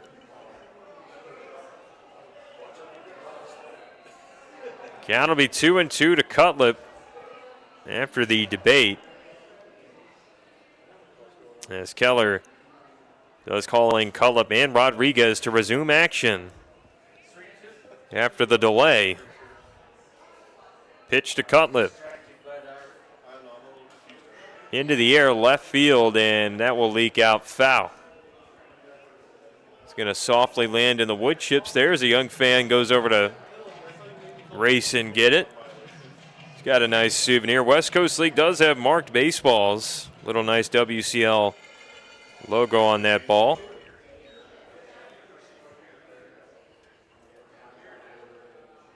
Three-two. Runners go, but Cutlip swings through a strike, and Freddie Rodriguez, how about it? 15 scoreless innings for Rodriguez in the WCL this season. He allows two Raptors to get on in the fourth, but leaves them both stranded, giving up no runs on one hit and no errors. Raptors will try to put down the Pickles offense in the top of the fifth.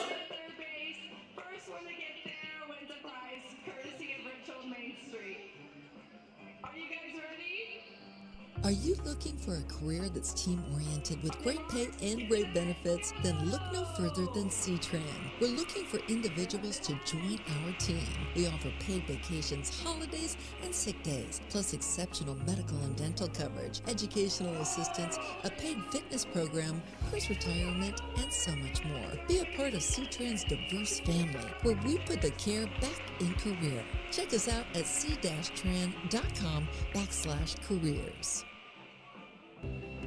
When you need short-term communications for your business, project, or event, call the pros at Day Wireless Systems. We rent Motorola two-way radios, cellular devices, and satellite phones by the day, week, or month. We have thousands of units of inventory, and our experienced rental teams will make sure you have clear communication throughout your entire event. Visit us online at daywirelessrentals.com for more information. Day Wireless Systems, where a lot happens in a day. At Dick Hanna, we know that buying a car can feel like you're in some overdramatic reality show. There's shocking news, 6 weeks to get the red one, and people who aren't here to make friends. Honey, look confident. The salesperson is coming. At Dick Hanna, our huge inventory of 14 brands and 600 plus used vehicles means we have something for everyone. So skip all the... At Dick Hanna, we believe in nice, and making nice your reality. Raptors on defense again, down 2-0 to Portland here. Fifth inning starts with Ishikawa at the plate.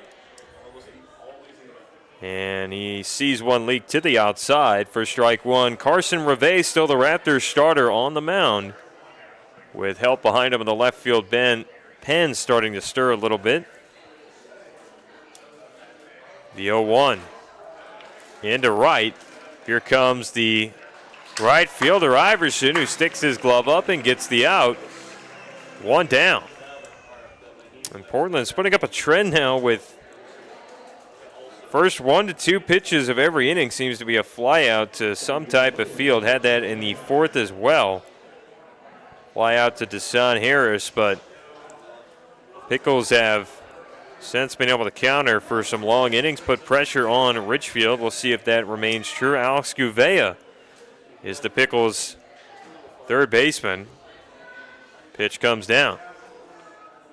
Moves outside for a ball, and Raptors will be off tomorrow, then go to Corvallis, and one of the interesting scheduling spots of the year, actually only play 2 up there in Corvallis, then return back for a home game, as that'll be in the left field, and a base hit for Gouveia as he gets in. As Tanner Griffith, the right fielder, is 0 for 2, will hit now.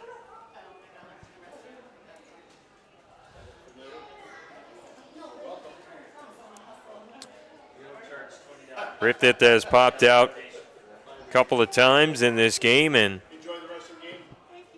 Raptors defense will adjust with Bamarian pushed in from third. Raptors at double play depth, middle of the infield, and Mills covering at first. That ball slides past Mills, though, into right field, a base hit. And the Pickles advance the runners as Gouveia worked his way into second. Griffith has his first hit of the ball game. He's 1 for 3. And Portland in position to score again, already up 2 runs. Now an aggressive trot out for Chris Cota as he signals to Riley Keller. And the Raptors are going to the bullpen. We'll get you the name, the number, and the info on the new pitcher when we come back. Ridgefield down 2-0 to Portland here in the 5th. We've been perfecting the process since 1989. And since we're family run, we keep the community in mind. RVs, boats, campers, trailers, if you're missing some glass, we can make it custom tailored. Windshields or rock chips or any shattered mess, give us a call at Hampton Auto Glass.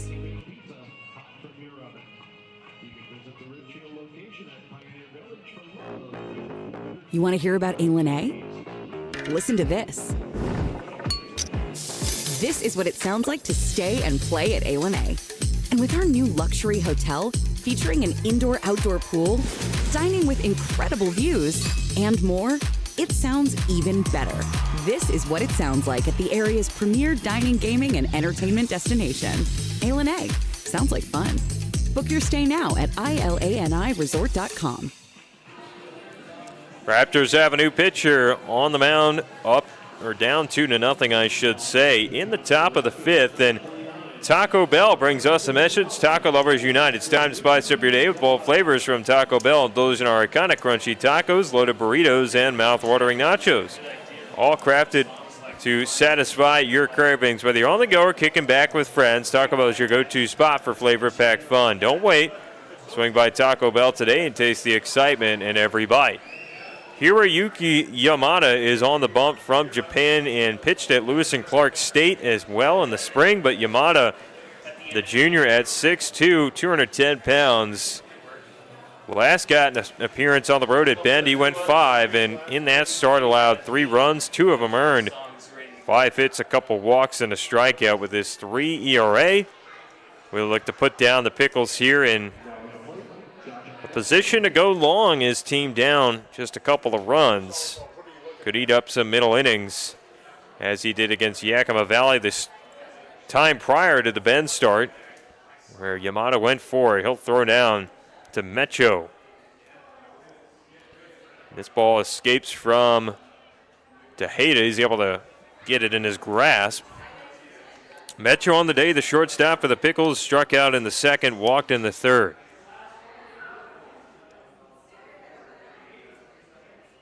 Raptors crowd has been held mostly silent in this inning. Only 1 away for the Pickles. Pitch to the plate. And this is inside for ball 2. Ridgefield with a bit of an easier crowd here on Sunday. We had some chants back and forth on Saturday between the Portland fans and Ridgefield, getting into that competitive rivalry in Game 2. Yamato to the plate with a 2-0. And he has missed every pitch so far. He'll have to find his way into the zone. Raptors still have not seen an appearance from Joseph Hasso from College of the Canyons. Connor Abity also still out there from San Diego State. As Yamada fires in a strike. Those arms will likely be out there soon for the Raptors. They have been making bullpen appearances outside of the game, with Mecho tied up in a 3-1.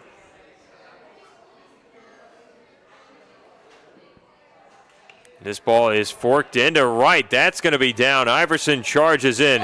He'll have a play at the plate. He dishes it out to home, and Tejeda, the catcher, goes down to second. Tag applied just not in time for Patrick Inscove at second. The Pickles keep runners at first, second, and third, and up two.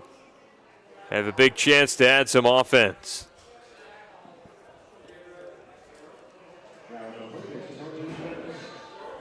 Tony Otis, center fielder, is 1 for 2. Stole a base in the second inning after his hit. And Yamato will have to find a way to get out of the jam, so has the double play a possibility. And he serves it low. Yamato with that sidearm delivery. Not easy to barrel up there for Mecho. Now from the full wind, the 1-0. This ball is barreled into left center, and it gets down for a hit.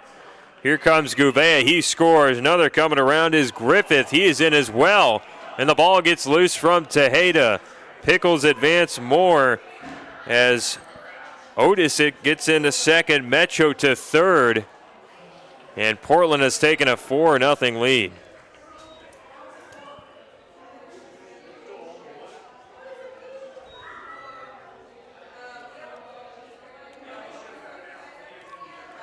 Disaster striking on that play for Ridgefield. Shunsuke Sekino now the hitter for Portland. He's got up to 10 hits in the ball game. And that bends outside.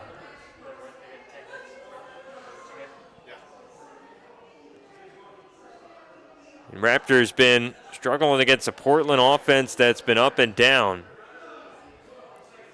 As that one is in there for a called strike. Portland on the year coming into the game had a team batting average of .233, though some of the better hitters making up some really big stat marks for Portland.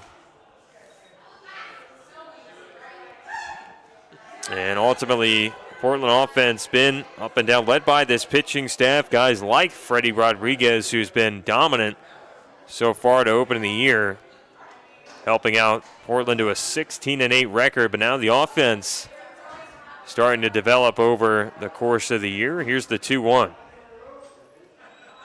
And it is served low for a ball. And the Raptors been in similar territory too, but their pitching staff coming into this matchup with a decently strong 4.29 ERA as Yamada deals out strike two. And it's been often when Ridgefield has some of the best stuff on the bump that it's been able to power to the victories. But both teams will need offense moving forward, and Portland's got it rolling here, up 4-0. Top of the fifth, Yamada with a 3-2. Ball that is hit to Mills at first. He steps on the bag and gets the second out quickly before any Pickle can advance.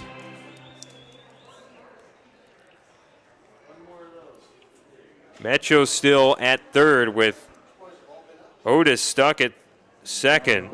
Connor Stewart, the catcher, is 1 for 1 at a sac fly and RBI, a base hit his last time up in the fourth. Yamada holding the ball. Here his forehead starts his delivery. That ball fouled back towards the screen. And for Portland on offense that was stunned in game one of this series, Raptors only allowed 2 hits to Portland in that game. And both came off the bat of Dominic Chacon, the Grand Canyon commit.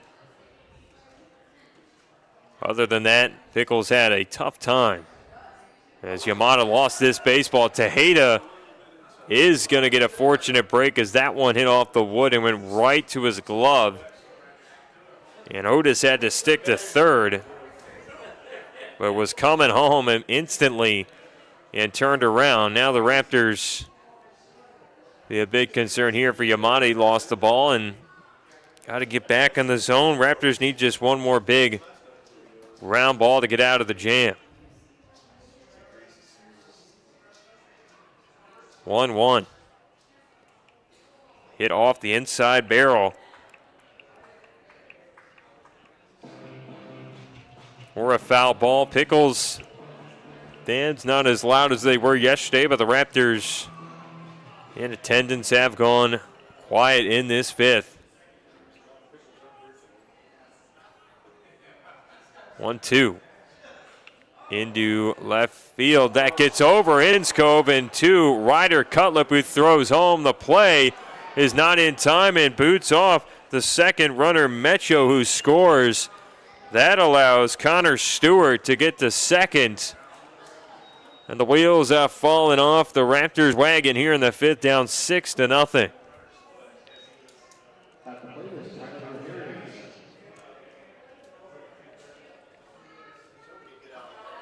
Tyler Harris is making his way to the plate with an RBI chance.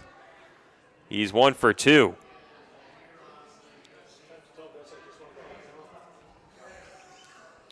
Yamada searching for a way out of this fifth. Pitch to the plate. Bent outside for ball 1.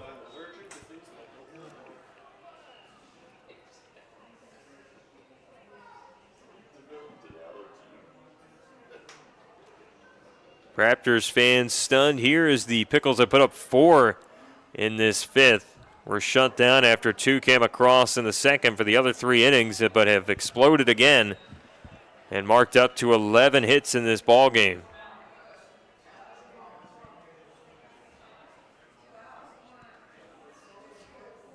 Yamada back from the stretch. He'll fire home a 1-1.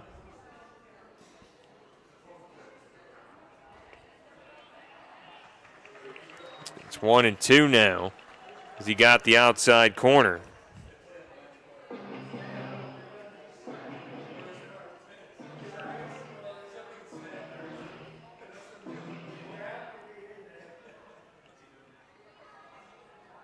Yamada with the ball at his belt with 2 away. The pitch is sliced and goes foul to right field.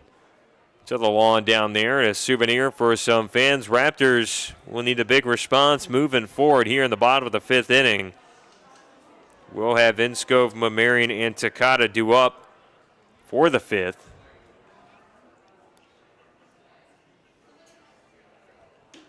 Raptors have not had a comeback win yet at the Rourke that's matched this 6-0 deficit.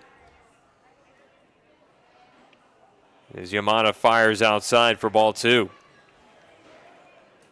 And Raptors right now probably just want to get the bats moving, and a good chance that Freddie Rodriguez will eventually be removed very soon for Portland, which would be probably good news for Ridgefield's offense, which has only put up 2 against the starter. 2 hits, I should say. And now the pitch is into the infield. Yamada drops back, goes to a leap, and then fires to first. And they're actually going to call this a foul ball. That'll give second life for Tyler Harris. And the Raptors were hoping to play right through that and earn the out.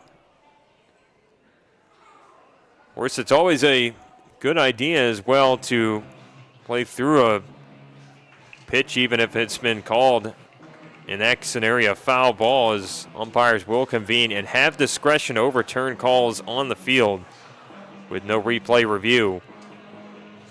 So not a bad idea for Yamada to fork it over there the first in case we had a argument and a turnover, but Harris has the 2-2 awaiting him at home plate.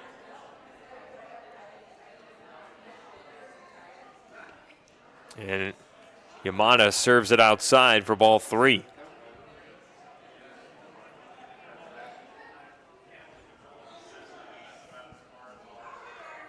Count is run full with two-way sun painting over the Rourke now on what's turned into a pretty clear day at the Rourke. As that ball is shoved foul side of Marion at third. We'll have to do it again. Inning that has grown ever longer for Portland's offense. Stunning Ridgefield, putting up 4 in this fifth, put up 2 in the second inning. Ridgefield has not been able to mount anything so far. Raptors have stranded a total of 4. 2 of those coming in the first, another couple in the fourth. 3-2. This ball is into the shortstop's glove. Patrick Inscove, he then gets it over to first with a nice throw, and this side is retired. The Portland Pickles leave the fifth with 4 runs in the inning, and they also leave 1 on base, but Raptors will be searching for a big response when we come back for the bottom of the fifth.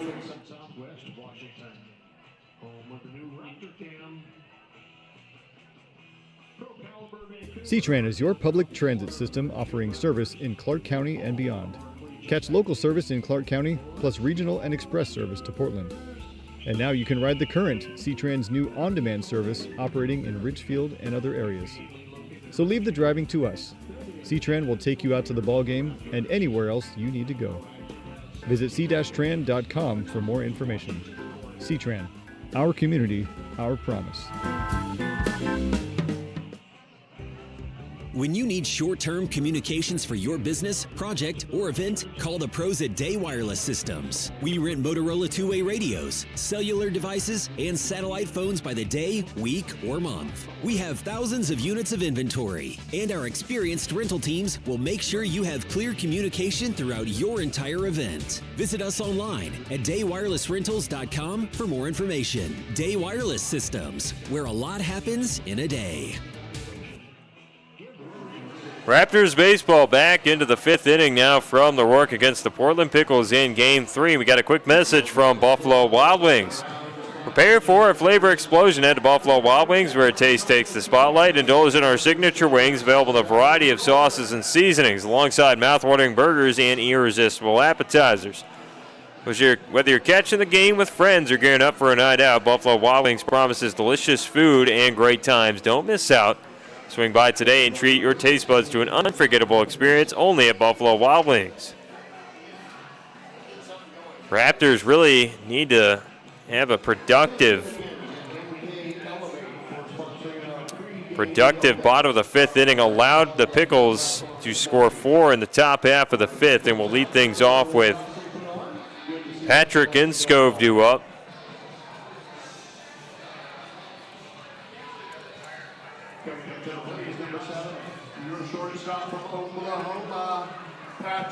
And we'll see if Inscove can spark a rally. Raptors have been able to bounce back at times when they allow a few runs, but really need it here. That pitch darts outside to Inscove. Maybe need a similar situation early on in the year. Raptors actually had their first WCL win in comeback fashion in Bellingham. As this pitch is served into the center field sky, and here comes the defense of the Pickles, who dropped the baseball, and now Inscove slides into second. It was right in no man's land as Harris and Otis couldn't make the play, and the Raptors have life in the bottom of the fifth.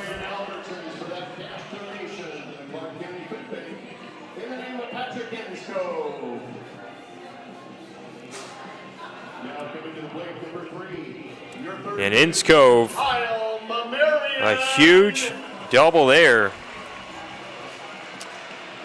See if Kyle Mamarian can find a way on now for the Raptors, who start to spark up some fans. Marion grounded out his last time up in the third. It hits it sharp to the third baseman, Gouveia, who drops back the glove and gets the out at first as he guns it over. In time, there's one down. Taylor Takata is the hitter, who's 0 for 2.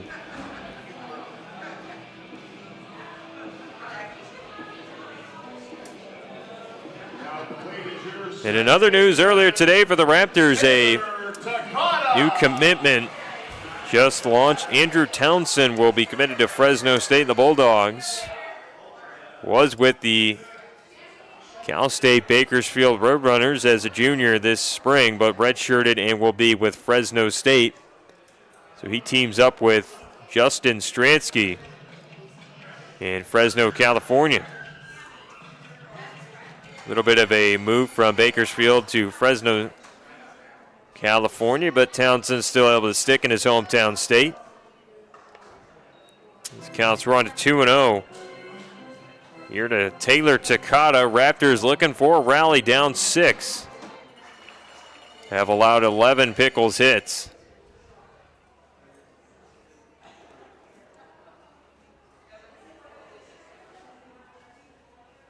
The 2-0. This ball in there for a strike. Raptors, what's surprising about coming into this game, did not allow, in 25 of the 27 innings of the Benz series, did not allow a run and then extended the spree. As the pitch comes down and bounces in for a ball. Had 34 innings of scoreless baseball and 36 innings of the 4-game stretch there, with the game 1 included against Portland, but ultimately Pickles able to respond with a game 2 win yesterday, scoring 6, and now have put up the same margin already through 5. And Takata will be able to get on with a walk. That ball is upstairs. It'll be Deshaun Harris, the center fielder from OU.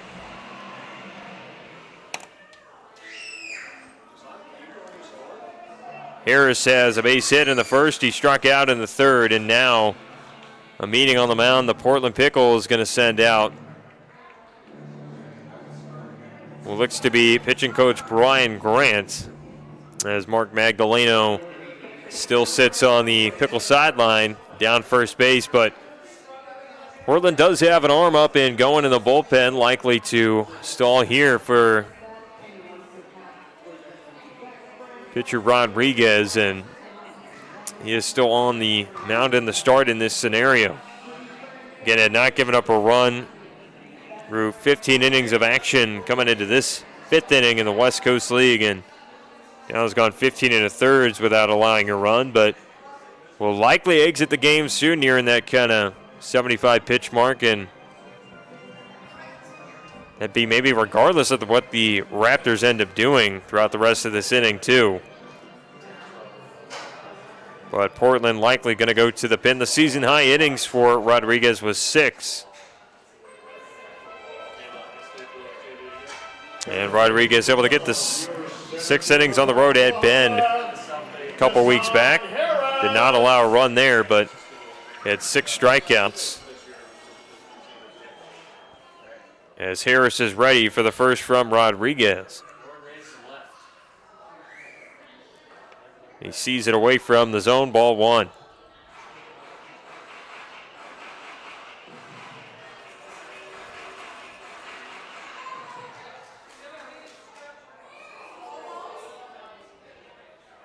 Fans behind Harris on the 1-0, and this is hit into the air, left field. Ishikawa camps under it and makes the grab for the second out. It'll be Luke Iverson, right fielder, is 1 for 2. He's popped out and also had a base hit in the 4th inning. Ridgefield needing to rally, down 6.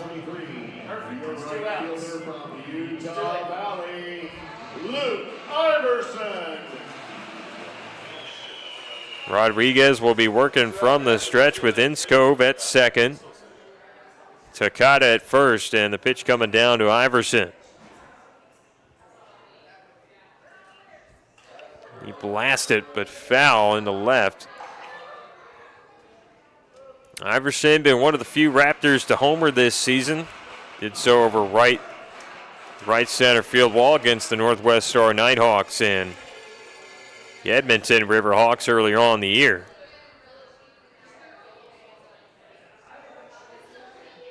0-1 from Rodriguez. It sprays upstairs and count will be even, but wouldn't be a better time for Iverson to get a big hit here for the Raptors. Spark anything. The dichotomy of 8 hits on the scoreboard at the moment. And Iverson sees a strike inside. Portland going to have the top of the order roll around for their half of the 6th inning. Be another hard spot for the Raptors to get out of.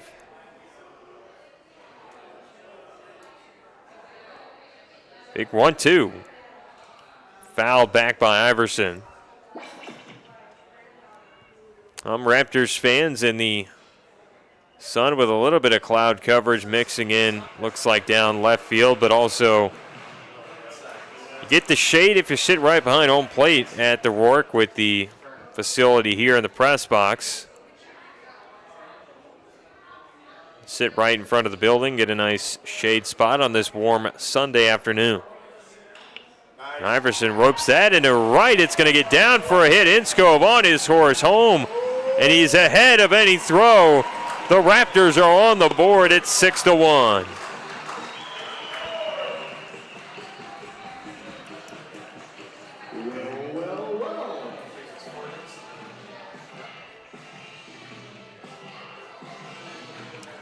Brody Mills will be the batter. He has walked 2 times in this game. And Rodriguez is maybe expecting to be removed here for Portland. He finally gives up a run. Went 15 2/3 in the WCL this year without giving up a run. But he does look human on the mound now and serves it outside for a ball. Pickles have been working behind that strong pitching staff this season to a 16-8 record. 1-0 pitch. And this will be in the middle of the infield. The shortstop Mecho to second with the baseball where the out is made, and the side is retired. Raptors put up 1 in the inning, and it's all on the RBI base hit by Luke Iverson. There are 2 hits, no errors, and a couple left on. We'll be back for the top of the 6th here between Portland and Ridgefield with the Pickles up 5.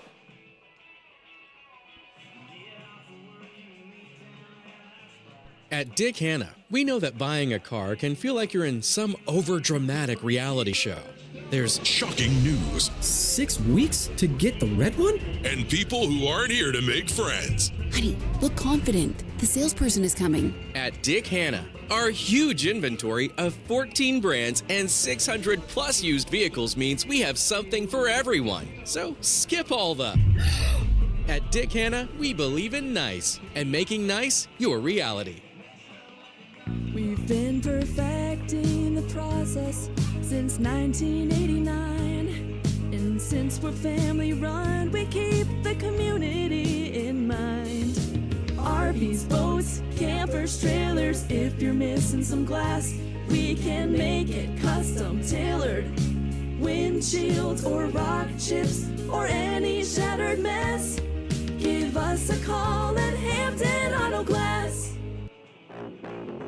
You want to hear about A&A? Listen to this. This is what it sounds like to stay and play at A&A. And with our new luxury hotel featuring an indoor-outdoor pool, dining with incredible views, and more, it sounds even better. This is what it sounds like at the area's premier dining, gaming, and entertainment destination. A&A. Sounds like fun. Book your stay now at ilaniresort.com. Ridgefield down 6-1 to Portland. We are in the top of the 6th. My name is Patrick McCall. Thanks for tuning into the broadcast here today. Hiroyuki Yamada in replacement of Carson Reve will be back out there again. And he missed low for ball 1.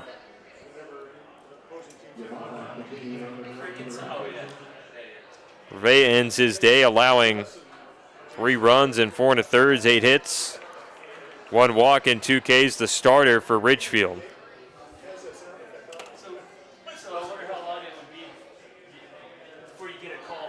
And Yuki comes home.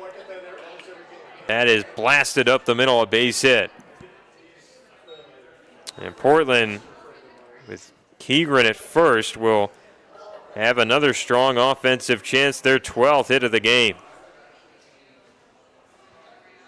Kenny Ishikawa, the left fielder's got a double, ground out and fly out to his scorecard, and Raptors looking to pump up. The fans have the double play. Depth in effect here on this sunny Sunday with Takata and Inskov scooched in a little bit from second and short. Badly need a big break defensively.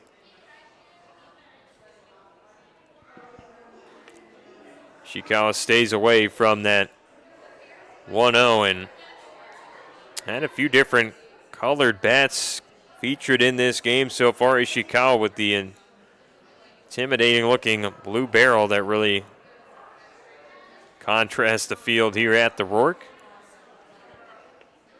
That pitch is inside. I believe it was Nate Wood who had the pink barrel at one point for Portland. If not, I'm mistaken for a Bend hitter. But Raptors had Deshaun Harris with the red bat for OU that broke earlier on. And Taylor Takata has that green Hawaii bat too. Got a number of different designs in wood. And it's interesting as well that plenty of the metal bats that these players will use in college actually seem to be more colored for the most part than the wooden barrels, but when everyone has colors and they're mixed in multiple different ways, it does kind of take away from just that solo traditional color that we're seeing with Ishikawa having the wooden bat glaze over the barrel. Nothing better than that in the game of baseball, the 3-1. This is pumped over the zone, and the count is run full with nobody gone. Pickles led off this inning with a base hit by Patrick Keegren.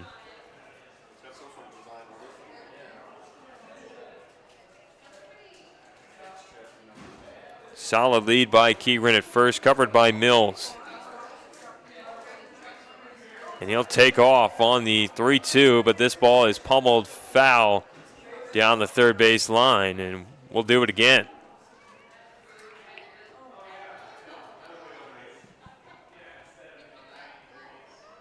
Raptors have games coming up in the WCL versus the Corvallis Knights. We'll be up there for 2, then return home for the homestand to continue Thursday of next week. That is Independence Day on July 4th. It's 3:05 start against the Knights. The one awkward start for the Raptors at home. Obviously want to get the fans for their own firework festivities outside the Rourke. But that game will start at 3:05 on Thursday when the Raptors return home. 3-2 is put up into the air. Inskov at short is under the baseball and has out number 1 in his mitt. It'll be Alex Gouveia. Third baseman today is 2 for 3. Raptors after that game will have the Black Bears in town for 3 on July 5th through the 7th, the weekend. Next weekend, Raptors return to play the Black Bears after their first game of the total year on May 30th.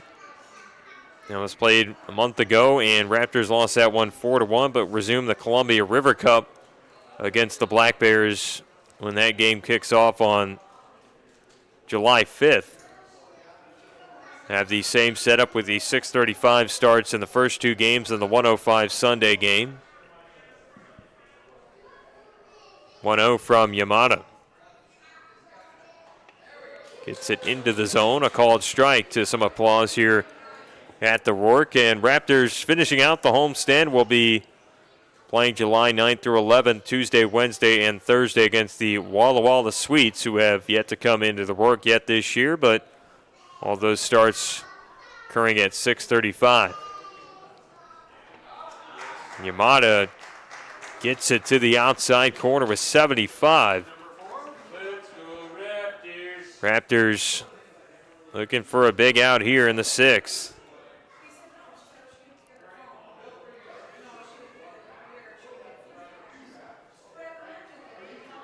Pitch comes down. This ball is roped into right center. Harris on his horse. He dives and can't make the play. And it'll roll all the way to the wall. Iverson has it at the track. Here comes the runner for the Pickles, Keegren, and he'll touch home plate. 7-1 Portland.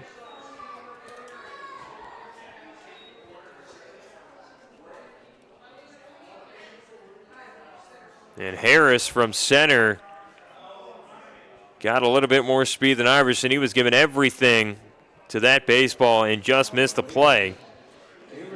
So Tanner Griffith, right fielder, is 1 for 3. Scored a run his last time up after the single. Here's the pitch from Yamada. And he gets it to the outside corner for strike 1. Yamada still the reliever after Carson Reve went 4 1/3 and allowed 3 runs on 8 hits. Had 2 strikeouts and a walk. Yamada deals it to the outside corner for strike 2. And this is where Yamada's at his best, has that sweep and sidearm delivery. Gets the off-speed action on the edges of the plate. Really hard to hit. We can get that action going for him, but times has struggled in this inning. The location falling behind and the Pickles taking advantage. This ball is going to be roped over to Mills at first. He will step on first for the out. There's 2 gone. The Pickles have sent Gouveia over to third. He's 90 feet away as Jack Mecho, who is the shortstop, to the plate.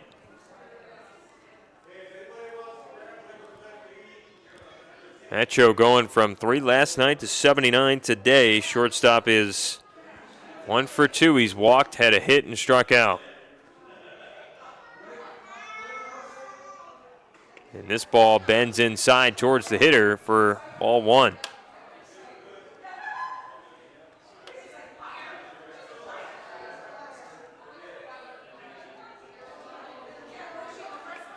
Now a swinging strike for Mecho.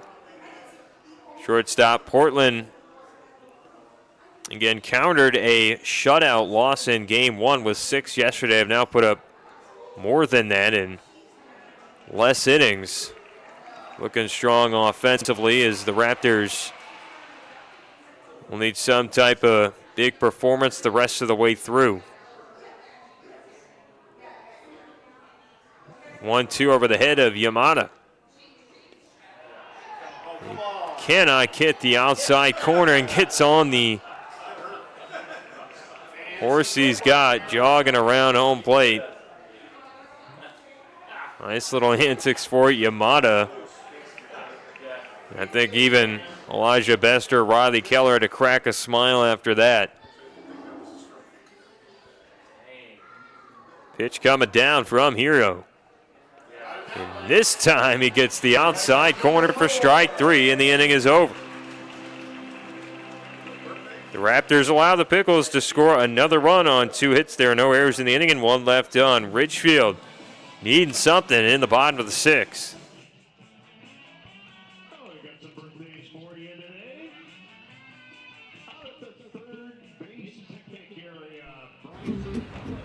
Thanks to Les Schwab tires, I'm a confident backseat driver, but Mom's a little stressed about spending. Remember, breathe in.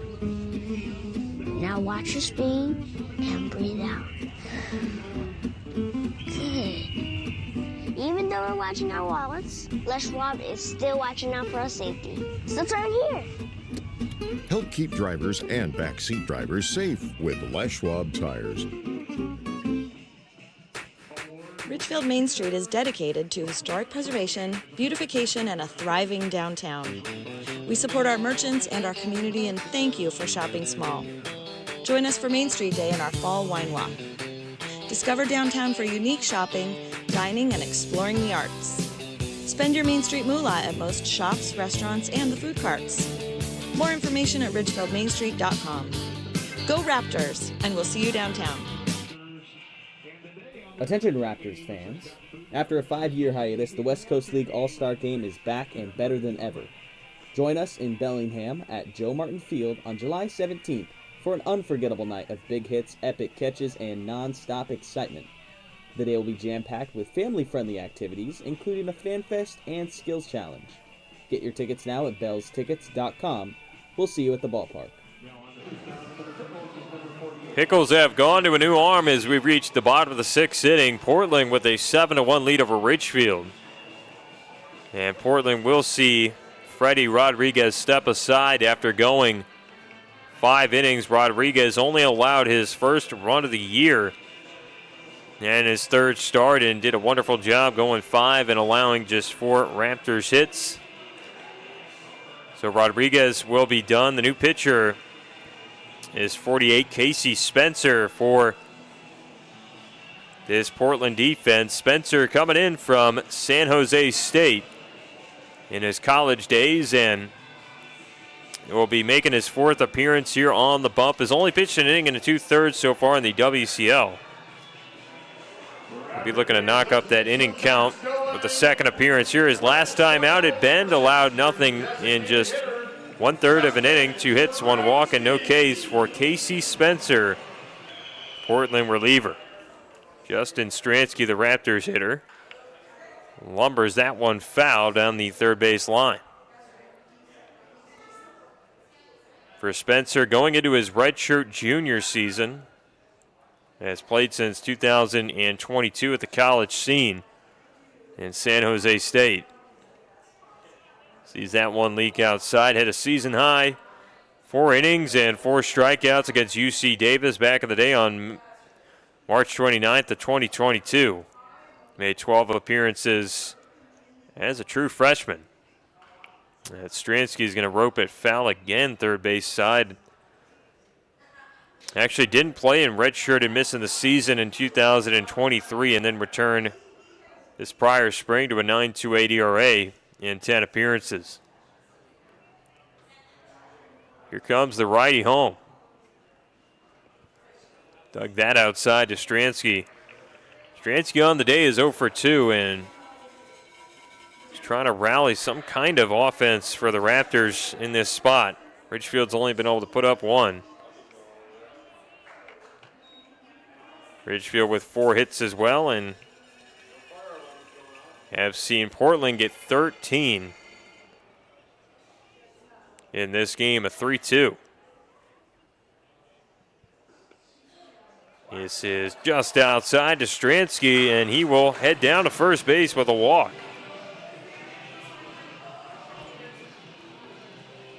Richard Tejeda, the catcher, has flown out and struck out in this ball game, and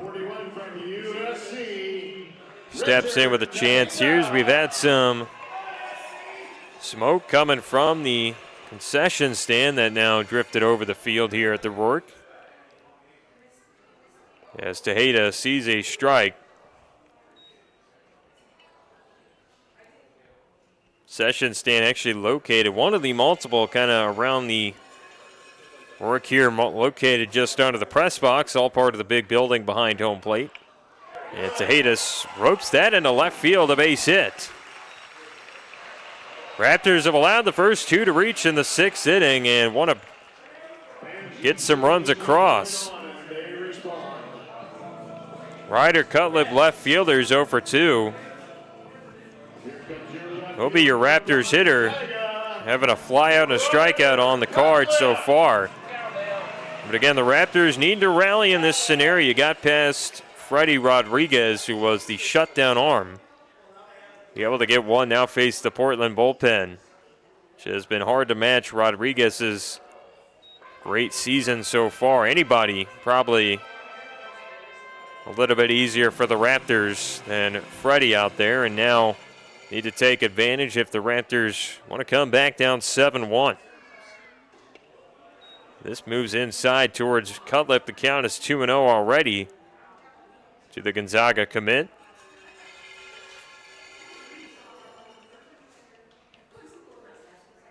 Portland has another arm getting tossed in the right field bullpen with nothing for Ridgefield in left.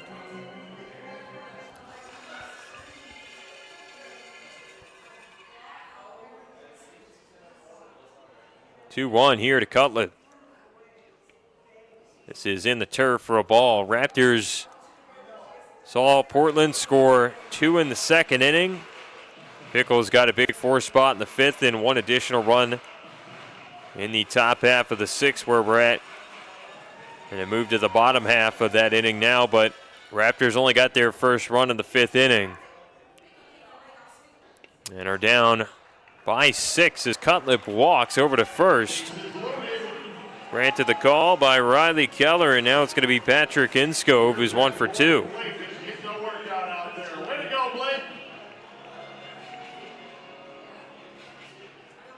Can't see the number just from my view here at the work on the Portland arm, who's down there in the pen.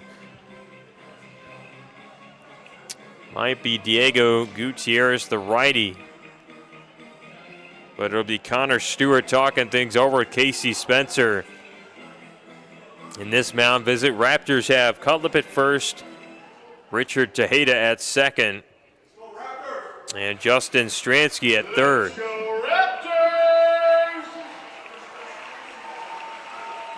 Work fans getting pumped up ahead of the Inscove AB. Inscove again 1 for 2 on the day.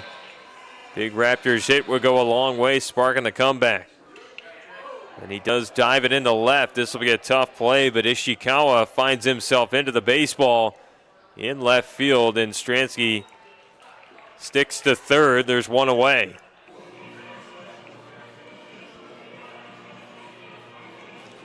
Kyle Marion's 0 for 2 and is the Raptors batter.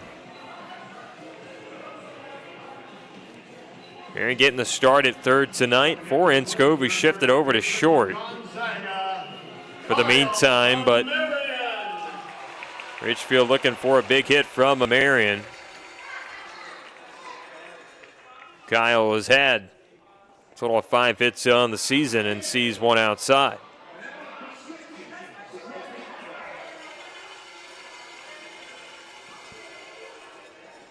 Pitch from Spencer. And that is low for a ball. Raptor fans getting pumped up here on this Sunday. Been the best rally chance for Ridgefield so far. And Mamarian finally sees a strike. Don't have a lot of room for comfort for Casey Spencer, who did have the walk to Stransky and also walk Cutlip. If he does it again, Raptors will automatically score. Count will be 3-1.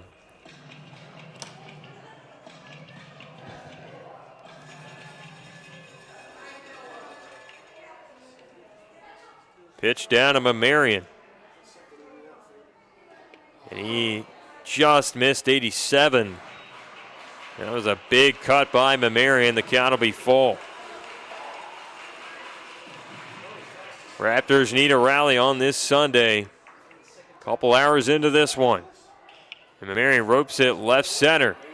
Otis going on. He makes the catch over his head. The play at the plate is Stransky is well away from the baseball as he touches home, and it'll be 7-2. Ridgefield down 5.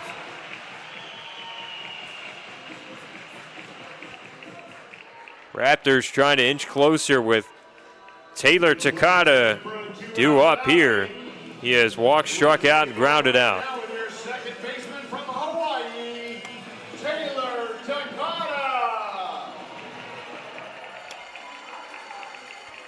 Long stare by the reliever, Casey Spencer.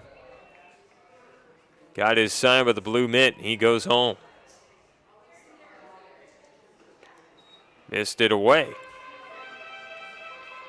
And Portland going to have a plethora of arms ready to go in the pen for this scenario to hang on to this Game 3 potential win, up 5.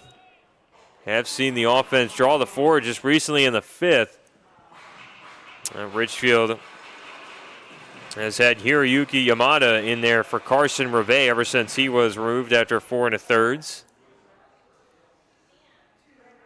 Raptors also have tossing going on in the left field pen. As Yamada sees a strike, it's 1-2. Raptors got their first run in the fifth. They have scored one here in the sixth inning. Portland's been able to put up 2 in the second, 4 in the fifth, and 1 in the sixth. As the pitch bends away from the zone, call it ball 2.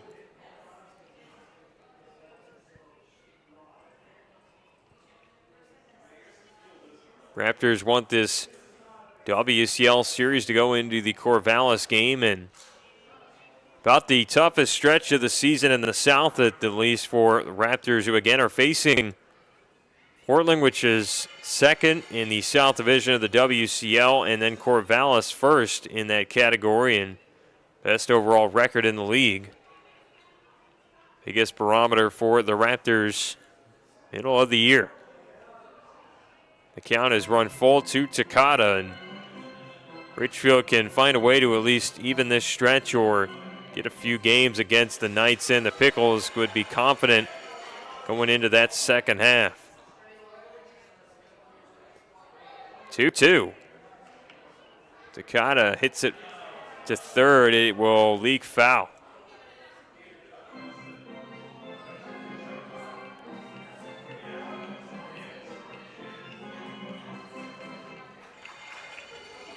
Allen looked like he signaled down to Takata to maybe choke up on the barrel. Just a bit more here on the 2-2 count. And Takata does lumber it in the left. It's leaking towards the foul line, and the catch is eventually made by Ishikawa, and the Raptors are done with the sixth inning. Ridgefield scores 1 on the sac fly from Marion, but still down 5 to Portland as we're going to the seventh.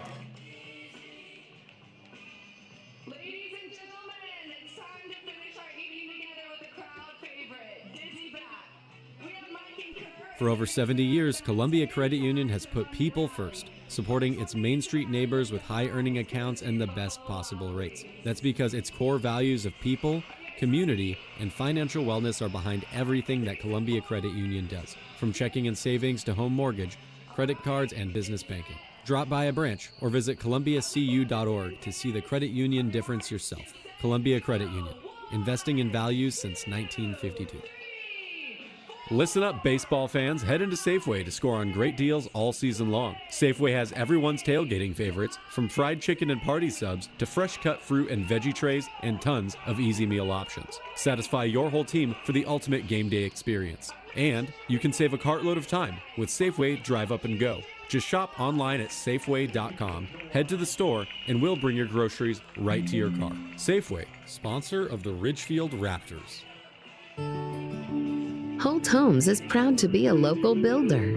We embrace all that is special about Oregon and Southwest Washington. The natural beauty of the landscape, the dynamic climate, the community that brings us together. It's why we live and build in this place that we love. Holt Homes, built for the Pacific Northwest. Find home today at holtpnw.com. Raptors down 7-2. We are in the seventh as well from the Rourke. My name is Patrick Hall. Thanks for tuning into the broadcast here tonight. And we do have a new appearance for the Raptors. It will be Joseph Hasso coming in from the College of the Canyons. Obviously close with Chris Cota, the head coach over there, and the head coach of the Raptors here in Ridgefield. The freshman had a 4.61 ERA in 18 appearances with the College of the Canyons and nearly 100 innings this year. He started 14 times, but he will face Tony Otis to lead off his WCL career here. Otis has been able to have a 2-hit day, a couple RBIs, and a stolen base. Here is Hasso. 94 starts us off with a strike in the inning. Hasso also with the Raptors in the WCL last year. Had some time before getting prepped at the College of the Canyons.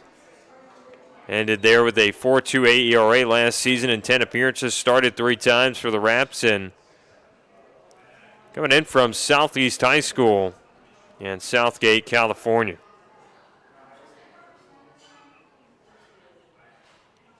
Also with the long sleeves, throws the 1-1, bumps up 94. That's good velocity out of the pen for the Raptors. We've got a good mix-up of velocity and movement. 1-2.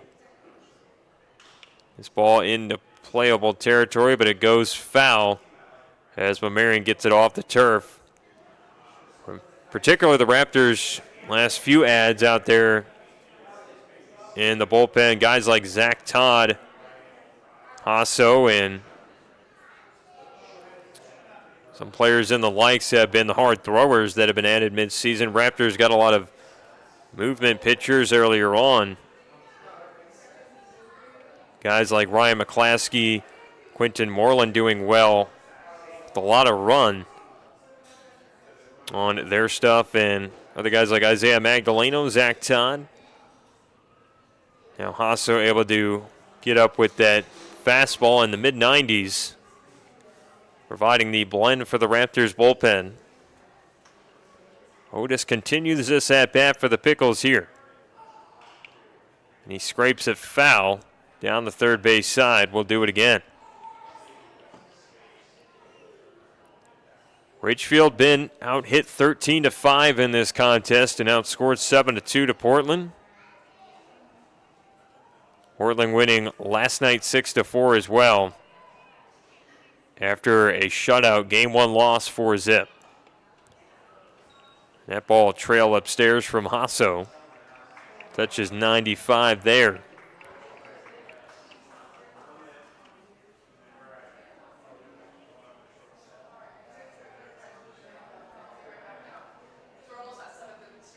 Two-strike offer. That ball is hit into left center. Cutlip should be the one to make the catch, and he does. Head high for the first out in left center.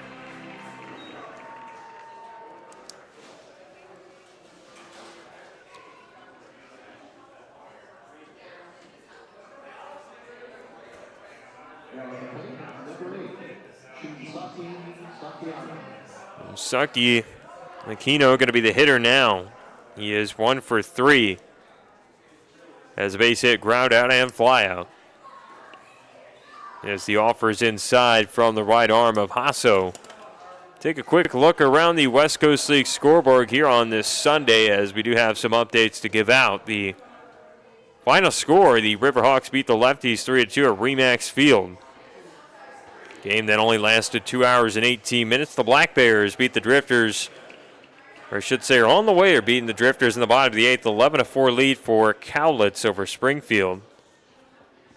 Down about a 30-40 minute drive to Longview there. The Bells up over the Apple Sox in the bottom of the 7th now at Joe Martin Field, leading by 5 as Hasso covers at first for the out. There are 2 away for the Raptors defense. Bottom of the 5th, the Sweets have a 5-2 lead over the North Paws, with the other couple games yet to start between the Pippins and the Falcons and the Harbor Cats and the Night Owls. And that is your West Coast League look around here this Sunday. Also going to look for the out here for Connor Stewart, who is 2 for 2.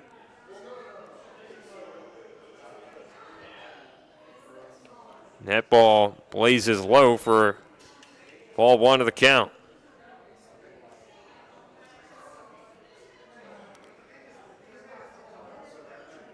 Stewart with a total of 3 RBI and 3 plate appearances. The pitch down is skied out, or it's over the first base dugout. We'll do it again, but Raptors crowd been trying to get into the ball game around the Rourke.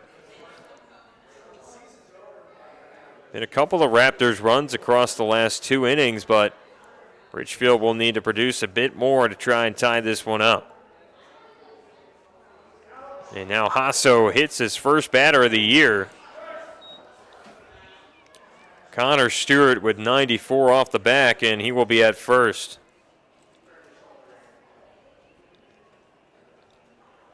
Tyler Harris is the last in the Pickles lineup. He is 1 for 3. Stole a base after getting a knock in the second inning. Has flown out and grounded out with Stewart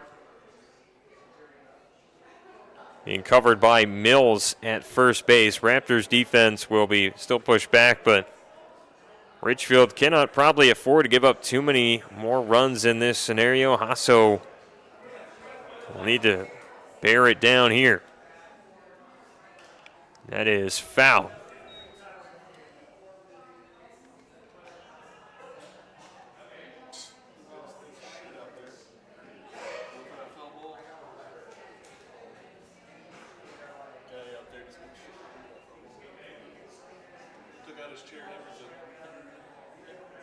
Comes the pitch down from Hasso.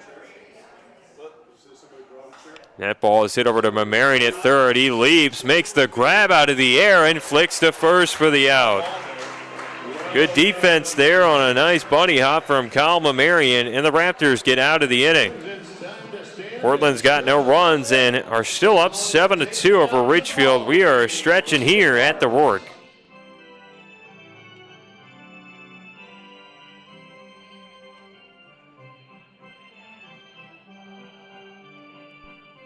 Sometimes you just want more. So unleash the power of Burgerville Rewards. While others merely go out, enjoy a meal, and go home, you, the genius that you are, capitalize on every burger, every shake, and every fry to get even more burgers, more shakes, and more fries. Oh, and every dollar you spend supports local ranchers, farmers, and producers. So join Burgerville Rewards today, because you deserve more. C-Tran is your public transit system offering service in Clark County and beyond. Catch local service in Clark County, plus regional and express service to Portland. And now you can ride the current C-Tran's new on-demand service operating in Ridgefield and other areas. So leave the driving to us. C-Tran will take you out to the ball game and anywhere else you need to go. Visit c-tran.com for more information. C-Tran, our community, our promise.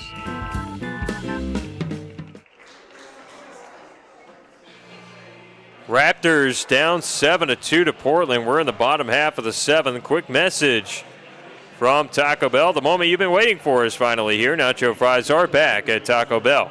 Get ready to dive into crispy golden fries smothered in warm nacho cheese sauce and loaded with savory toppings. Experience the ultimate snack sensation that's been dearly missed. Hurry in and grab your nacho fries fix today. Don't miss out.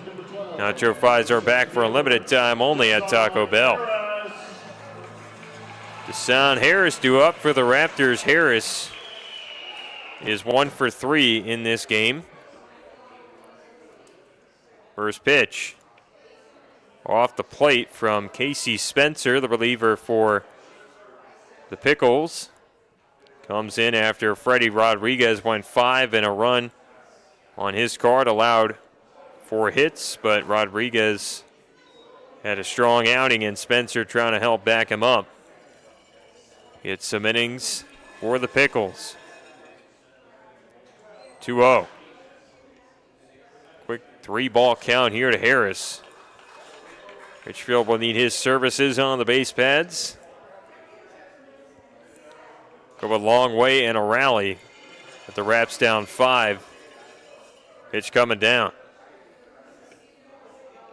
This gets over the zone for a called strike.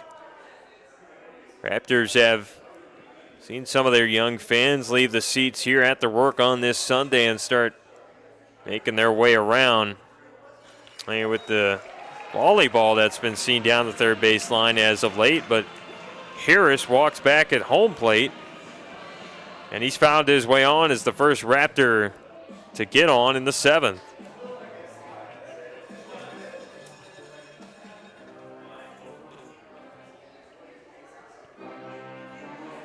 Mark Magdaleno for the Pickles makes his way out to the mound. And it will be the day as well for Casey Spencer.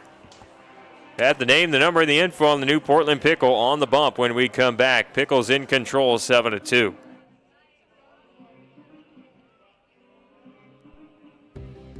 When you need short-term communications for your business, project, or event, call the pros at Day Wireless Systems. We rent Motorola two-way radios, cellular devices, and satellite phones by the day, week, or month. We have thousands of units of inventory, and our experienced rental teams will make sure you have clear communication throughout your entire event. Visit us online at daywirelessrentals.com for more information. Day Wireless Systems, where a lot happens in a day. At Dick Hanna, we know that buying a car can feel like you're in some overdramatic reality show.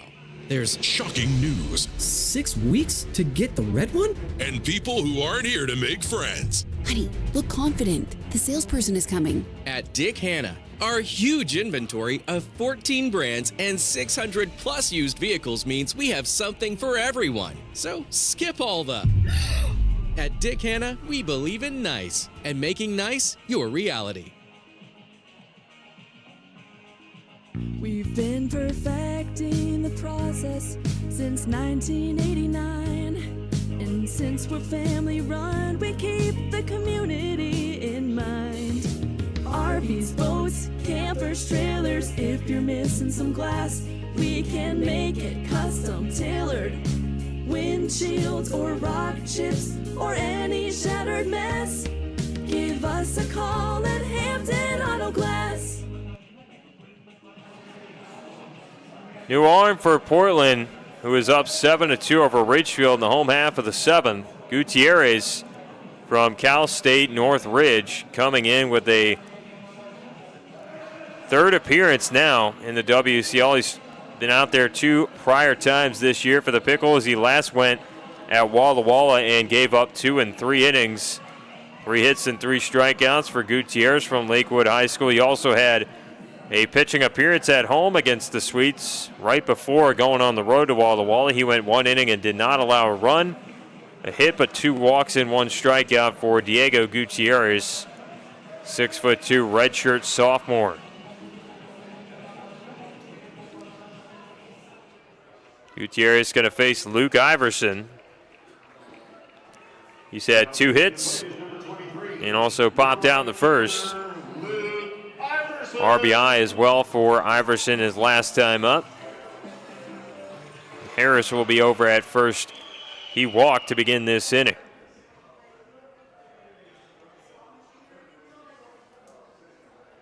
He stays away from that pitch over to first.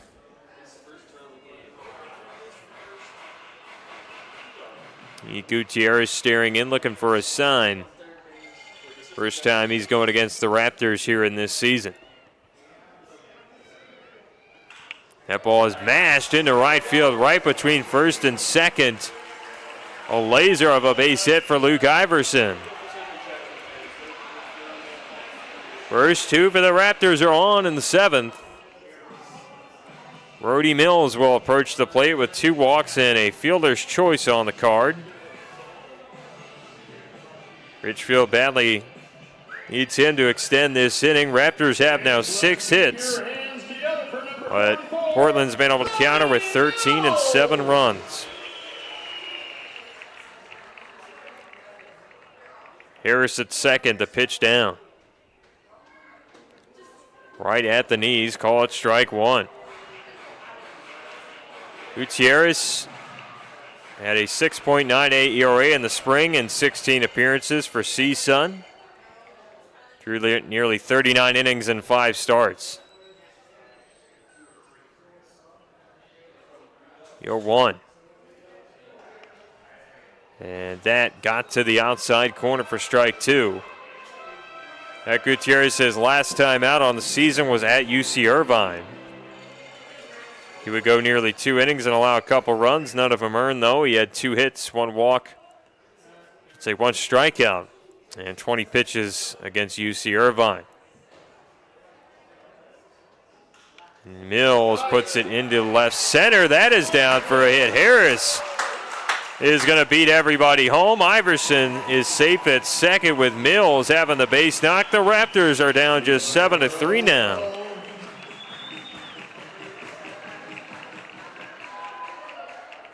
Offense in motion at the right time for Ridgefield. Raptors have been down as much as 6 in the ball game, but have not said die just yet. Justin Stransky has a strikeout, a walk, and a fielder's choice on his card. First pitch from Gutierrez. This one rockets away from the zone. Ball 1. The first time the Rourke fans have been able to get into this ball game as well. It's been a difficult one for Raptors fans so far, but things are starting to churn here in the bottom half of the 7th inning. Ridgefield having nobody out. Mills at first and Iverson at second. Gutierrez staring in, got his sign, he'll throw home.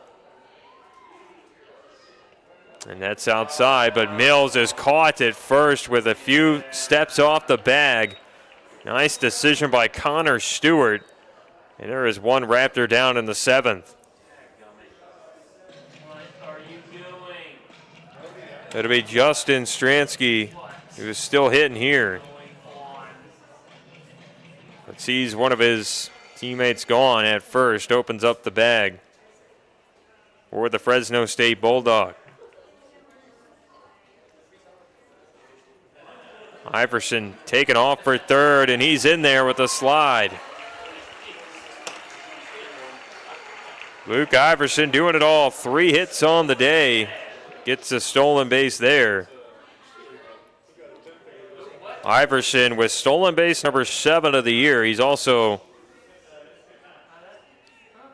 able to catalog a nice series here against the Pickles, as it is now a 5-pitch walk to Stransky. He'll be at first base, and Mills could have been at second had he not been picked off, and the Raptors miss a bit of an opportunity there, but Mark Magdaleno might be going to the pen as Elijah Bester sprints out to get the arm for the Pickles. That should be the day for Diego Gutierrez, who leaves this one after the Justin Stransky walk. Raptors down 7-3, looking to rally when we come home. Back after the break.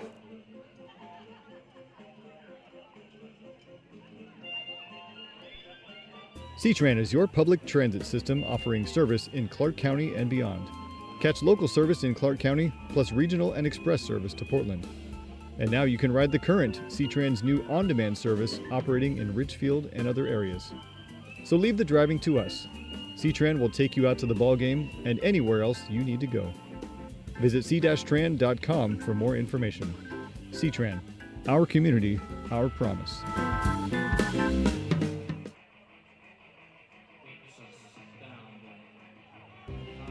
When you need short-term communications for your business, project, or event, call the pros at Day Wireless Systems. We rent Motorola two-way radios, cellular devices, and satellite phones by the day, week, or month. We have thousands of units of inventory, and our experienced rental teams will make sure you have clear communication throughout your entire event. Visit us online at daywirelessrentals.com for more information. Day Wireless Systems, where a lot happens in a day.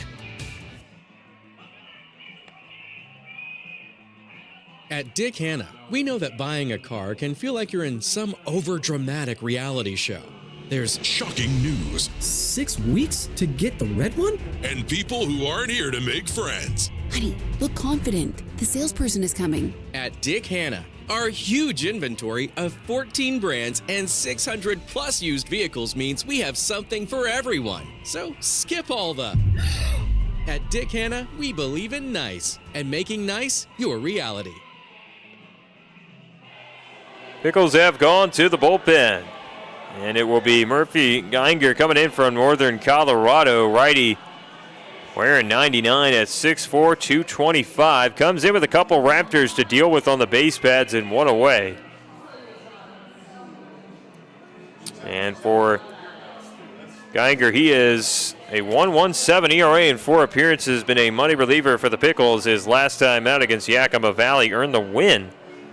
And went 4 and allowed just 1 run on 3 hits, 2 walks, and 4 Ks. He'll be in line here from Castle Rock, Colorado, sticking near the Rockies there for his college decision.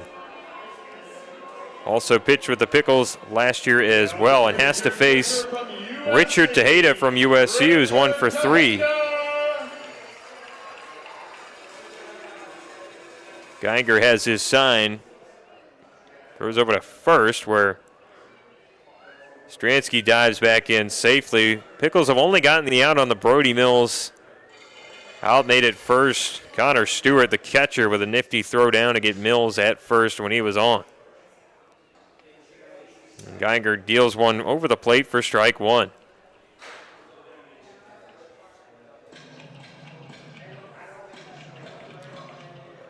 Ridgefield has scored once in this 7th. Need more to come back in this one, the 0-1. Another check on Stransky. He dives in time, and Iverson over at third with a keen eye on that situation at first. Raptors will love to have any pass ball turn into a run. This 0-1 is fouled away.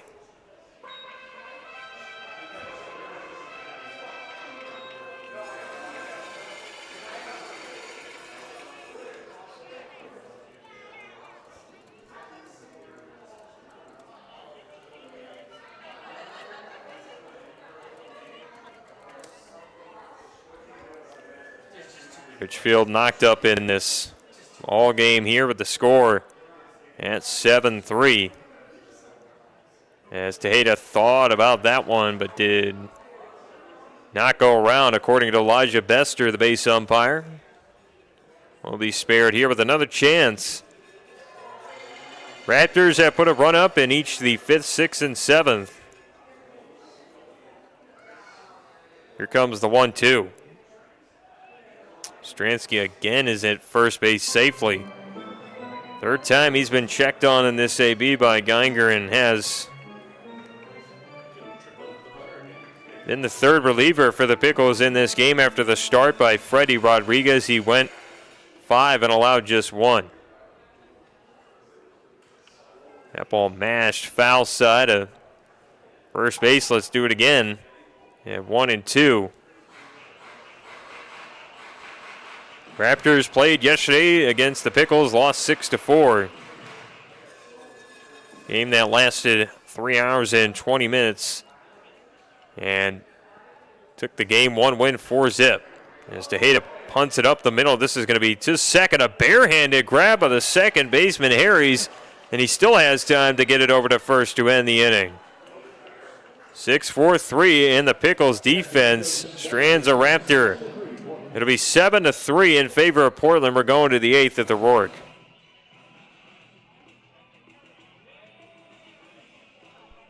We've been perfecting the process since 1989.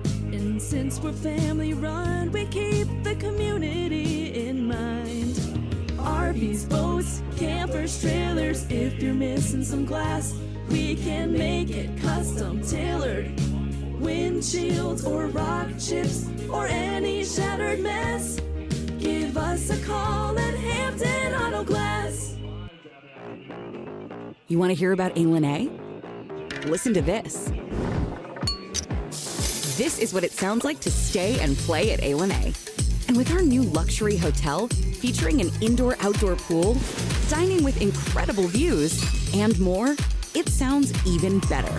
This is what it sounds like at the area's premier dining, gaming, and entertainment destination. A. Sounds like fun. Book your stay now at ilaniresort.com. Thanks to Les Schwab Tires. I'm a confident backseat driver, but Mom's a little stressed about spending. Remember, breathe in. Now watch your speed and breathe out. Good. Even though we're watching our wallets, Les Schwab is still watching out for our safety. So turn here. Help keep drivers and backseat drivers safe with Les Schwab Tires. See the righty Zach Todd be the Ridgefield Raptor on the bump. Raptors 10-12, looking for a comeback win here in this situation with Portland up 7-3. But Todd comes in with a 9 ERA in 3 appearances, has been effective his last 2 times out. And against Bend on June 26, earned a save, going an inning and not allowing a run. 1 hit, 1 walk, and 2 Ks. For that, Todd, of course, from Dallas Baptist, one of the premier programs in the country, is at D1, went and got a save against Bend in the road series, going 2 and not allowing a run. So Zach Todd, been a nice arm for the Raptors in his short time already, and we'll have Portland to face with Patrick Keegren due up here for the Pickles offense. He is the first man in the order. Raptors got a run in the 7th, 6th, and 5th after going down by 6 and now down by 4. Hope for some kind of comeback with Todd to the plate. Draws it outside for a ball, and he starts with 93 that time. A lot of run to the glove side with that much speed. He gets a 94-mile-an-hour strike.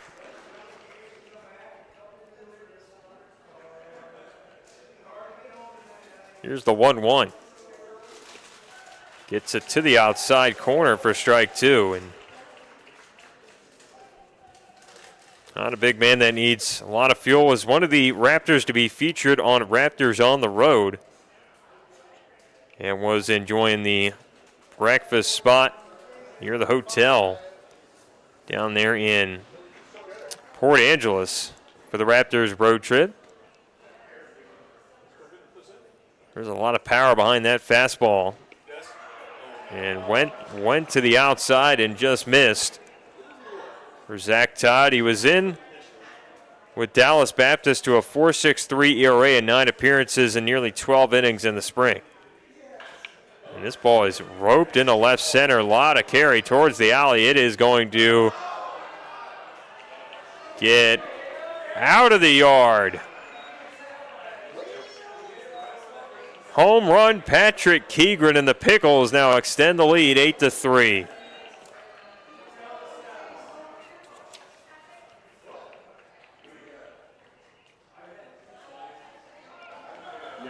Kenny Ishikawa, the left fielder, will be due up after the big fly. Pickles have homered 2 times in as many games and are showing off the power in these wooden bats. As Todd will come home. He fires that one for a ball.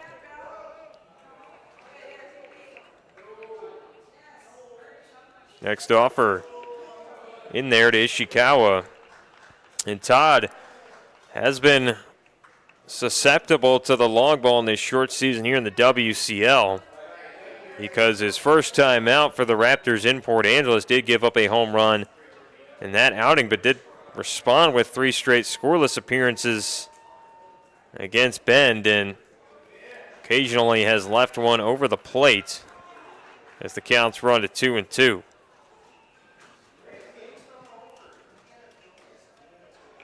And that is a swing by Ishikawa. He just stays alive. That's certainly introducing some of the Pickles order to the D1 fastball 95, and that one a strikeout. And the first Pickle gone in the 8th.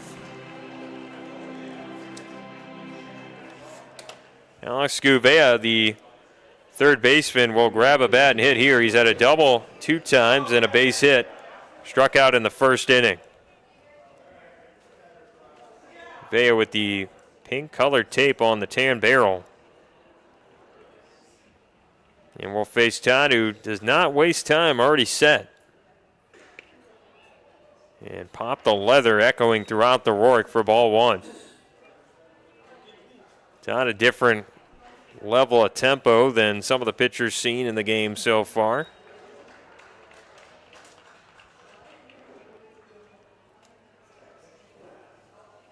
One to the plate. That is on the ground. Mamarian fields it chest high and then throws over to first for the out. And there's a quick 2 away.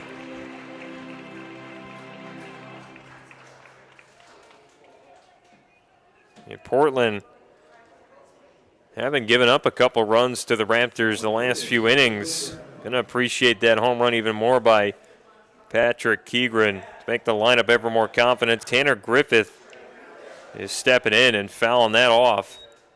Right fielder's popped out 2 times, grounded out in the 6th, and got a base hit in the 5th inning. Ended up scoring a run in that 5th where the Pickles put up a game high for 1 inning 4 there in the 5th. That ball hits outside a little bit too much. Todd missed with ball 1. And you look at the home run leaders in the WCL. Of course, Portland getting 1 there earlier on in the inning by Patrick Keegren. That will give Portland a total of 7 on the year, which would be tied for 3rd in the WCL with teams Port Angeles Lefties and the Springfield Drifters. But the Kelowna Falcons have 11 on the season and lead the WCL, with the Pippins having 9 and the Wenatchee Apple Sox at 9. The Bellingham Bells in the same category. So the home run leaders throughout the West Coast League, Ridgefield owning 6 on the season. 3-2 from Todd with 2 gone. This is chafed foul down the first base side, and Ridgefield will have the sort of middle of the order. Richard Tejeda will be due up with Cutlip and Inskove when we do come back for that 8th inning, but Marion gives chase to a fly ball to the left, and that goes to the yard, a foul ball.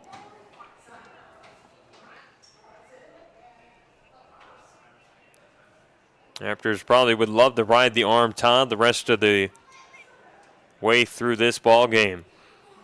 3-2.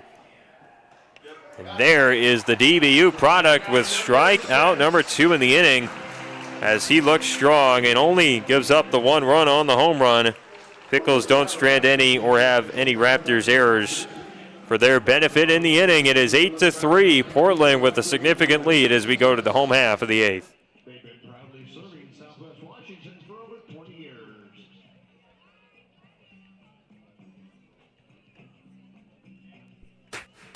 Ridgefield Main Street is dedicated to historic preservation, beautification, and a thriving downtown. We support our merchants and our community, and thank you for shopping small. Join us for Main Street Day and our fall wine walk. Discover downtown for unique shopping, dining, and exploring the arts. Spend your Main Street moolah at most shops, restaurants, and the food carts. More information at ridgefeldmainstreet.com. Go Raptors, and we'll see you downtown. Attention Raptors fans. After a 5-year hiatus, the West Coast League All-Star Game is back and better than ever. Join us in Bellingham at Joe Martin Field on July 17th for an unforgettable night of big hits, epic catches, and non-stop excitement. The day will be jam-packed with family-friendly activities, including a fan fest and skills challenge. Get your tickets now at bellstickets.com. We'll see you at the ballpark. For over 70 years, Columbia Credit Union has put people first, supporting its Main Street neighbors with high-earning accounts and the best possible rates. That's because its core values of people, community, and financial wellness are behind everything that Columbia Credit Union does, from checking and savings to home mortgage, credit cards, and business banking. Drop by a branch or visit columbiacu.org to see the credit union difference yourself. Columbia Credit Union, investing in values since 1952.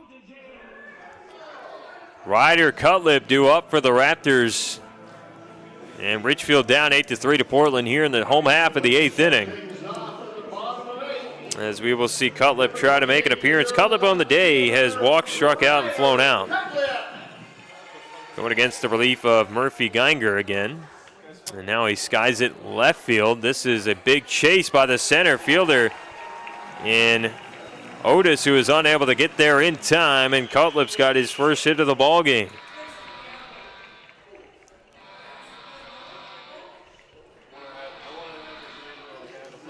Right time for Cutlip to get on. Patrick Inskove will be due up. The shortstop has struck out, got a double in the 5th, and lined out in the 6th inning.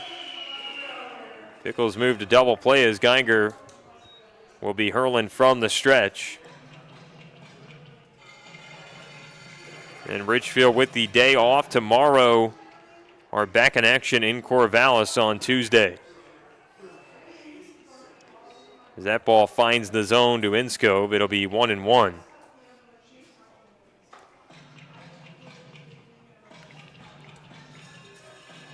Drum beats here at the Rourke. Going to fire up fans as this ball gets to the outside, and it'll be 1-2.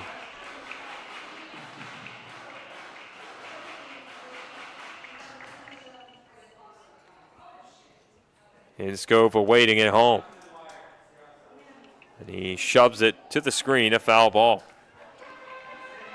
Portland with a finale here going on in Ridgefield, then return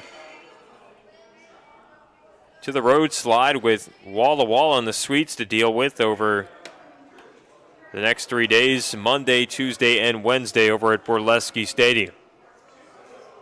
As Inscove is guilty of looking at strike three, low in the zone, there's one down.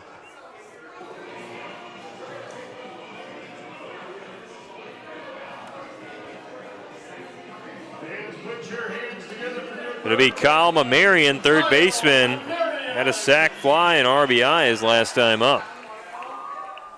And that pitch is over the zone for a strike.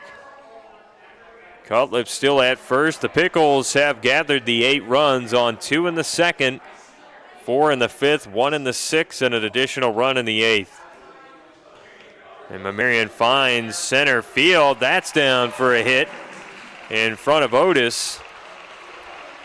Nice slash of the barrel through the zone, and Kyle Mamarian's got hit number 6 of his season.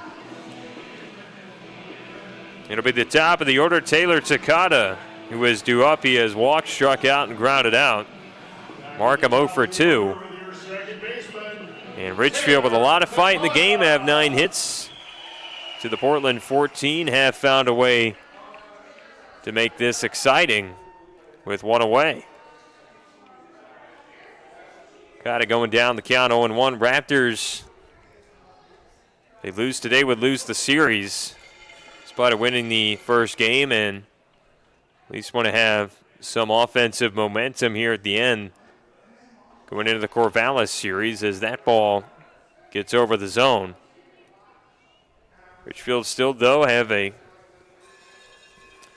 need to score a run for every out they have left to work with, 5 to be exact. That ball is hit over towards Desan Harris on the on-deck circle. With Portland having that series against Walla Walla, will then have a makeup game against the Sweets soon enough on July 8th.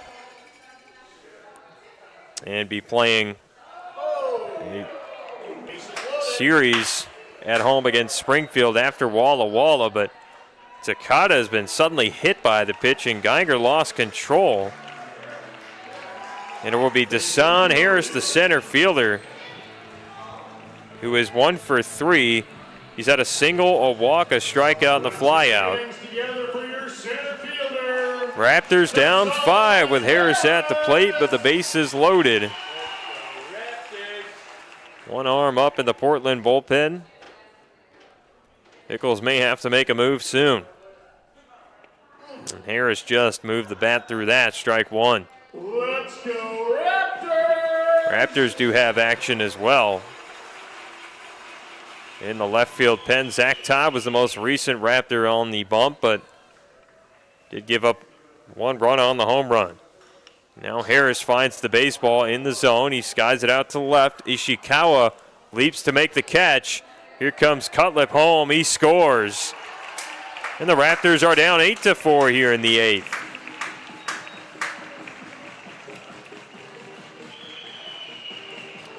First RBI for Desan Harris in this game, and Desan's going to have a total of 6 RBIs on the season with that one. Drove in.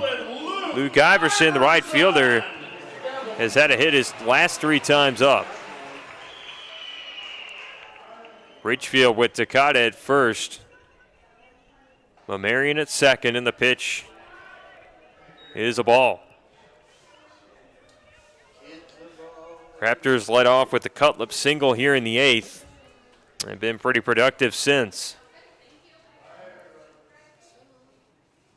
As Iverson slams this into right, it will be a grab by the right fielder, Griffith, who lays out full body to end the inning. And a chance for Ridgefield to score, maybe even two on that, is taken away by the nice play in right, and the inning is over. Ridgefield strikes for another run in the inning. They leave 2 on, no errors, and 2 hits for the offense as well. Well, Ridgefield will have to get it done in the 9th and play defense first when we come back down 8-4.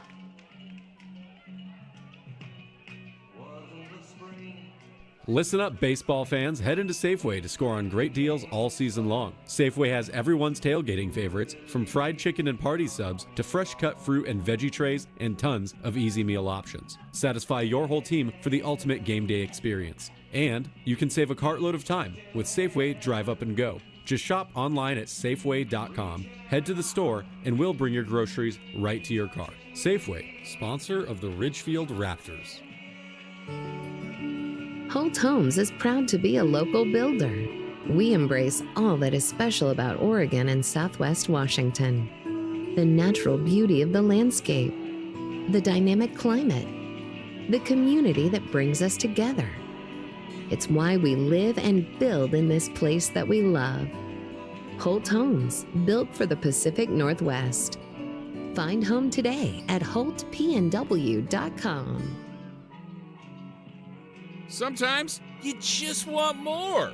So unleash the power of Burgerville Rewards. While others merely go out, enjoy a meal, and go home, you, the genius that you are, capitalize on every burger, every shake, and every fry to get even more burgers, more shakes, and more fries.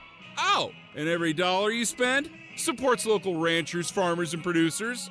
So join Burgerville Rewards today, because you deserve more. As of this morning, committed to Fresno State. It is 8-4 now into the 9th inning as the Raptors bring out Andrew Townsend, recent Fresno State Bulldog commitment, coming out, and transfer of Cal State Bakersfield. But for Townsend, has made 5 appearances with the Raptors and will be down 8-4 to the Pickles lineup, who brings up a pinch hitter for this scenario. And this is in there for a called strike. We'll look at the Pickles report. The pinch hitter will replace Jack Mecho, the shortstop, who finished with the walk, a single, and 2 strikeouts. As I'll have to flip through the lineup, carve at a carousel of numbers for this Portland team throughout the series. And here comes Townsend throwing home to 23. And that is going to be on the middle of the infield. Insco fires in time, and that is going to be out. That could have been, there's still no 23 on the, that could have been Evan McGuire, but actually that was indeed Chipper Beck, but he will be out nonetheless. And for Portland, I got to find something else. Tony Otis is back at the plate. And Townsend deals low for ball 1. Yes, 10-23 right before the game. Chipper Beck with the jersey adjustment from BYU, but he does ground out there his 19th game here with Portland already on the year. Gotten a number of at-bats with Tony Otis up in this count 2-0. And for Otis, yesterday did have the big home run to left for the Pickles, as Townsend bends it outside for ball 3. Otis had another good day here today. He's had 2 hits and stolen the base, 2 RBIs, showing off the tools in his arsenal. And Townsend finds the zone there with a strike.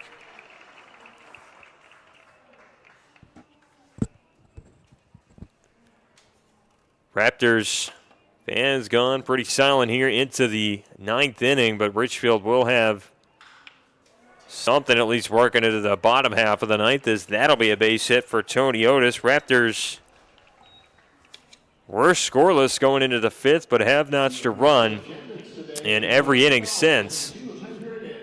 And we'll need at least 4, though, to come back in this one for the bottom half of the inning with Shunsuke Sakino making his way up there, the DH, who has a ground out his last 2 times up, a fly out, and a base hit. And Shunsuke lays off that, but it's a called strike at the knees, 0-1.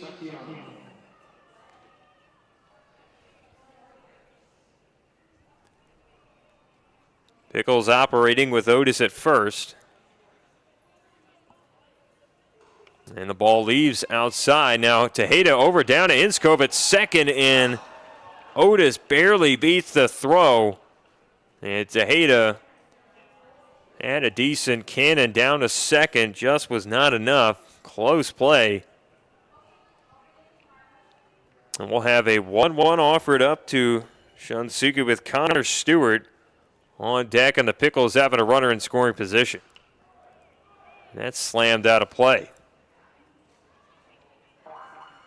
Pickles have put up 8 in this game.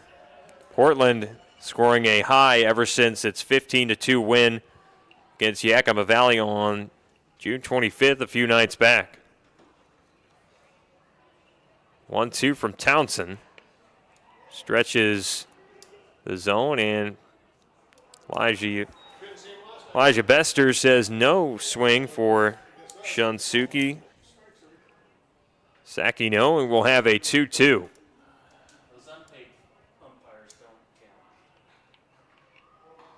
That ball is outside. Count a run full here for Drew Townsend. Recent Fresno State commit on the mound here. Shakes his head, disagrees with Tejeda, and now he's got his sign on a 3-2. There, a very late swing for the DH at the plate. Swing and a miss. And 2 away. The Raptors fans sticking around 2 have earned their free Taco Bell, a strikeout number 7 for the pitching staff. And Connor Stewart, the catcher, has been hit by a pitch for that. Got back-to-back hits in the 4th and 5th and had a sac fly in the 2nd. And on cue is hit with 79 to get to first.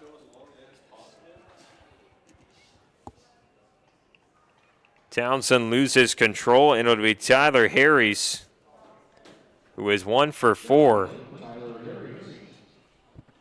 Up there to the plate was not as crazy as Stewart getting hit by that pitch as the sequence we had yesterday. Damian Pantoja hit 3 Pickles in a row. Obviously, was not any intention behind it, but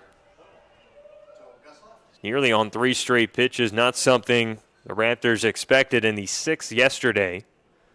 We'll see the first from Townsend.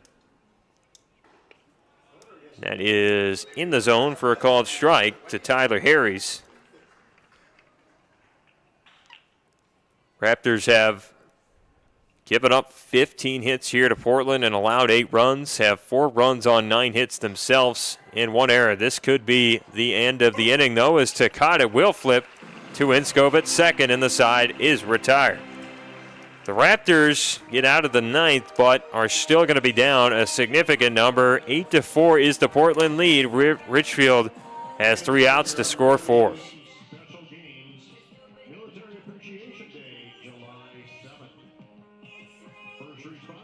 C-Tran is your public transit system offering service in Clark County and beyond.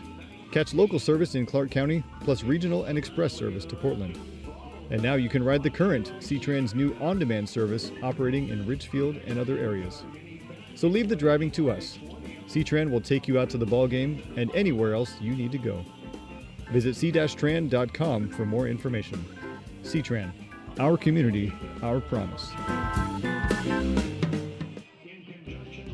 When you need short-term communications for your business, project, or event, call the pros at Day Wireless Systems. We rent Motorola two-way radios, cellular devices, and satellite phones by the day, week, or month. We have thousands of units of inventory, and our experienced rental teams will make sure you have clear communication throughout your entire event. Visit us online at daywirelessrentals.com for more information. Day Wireless Systems, where a lot happens in a day.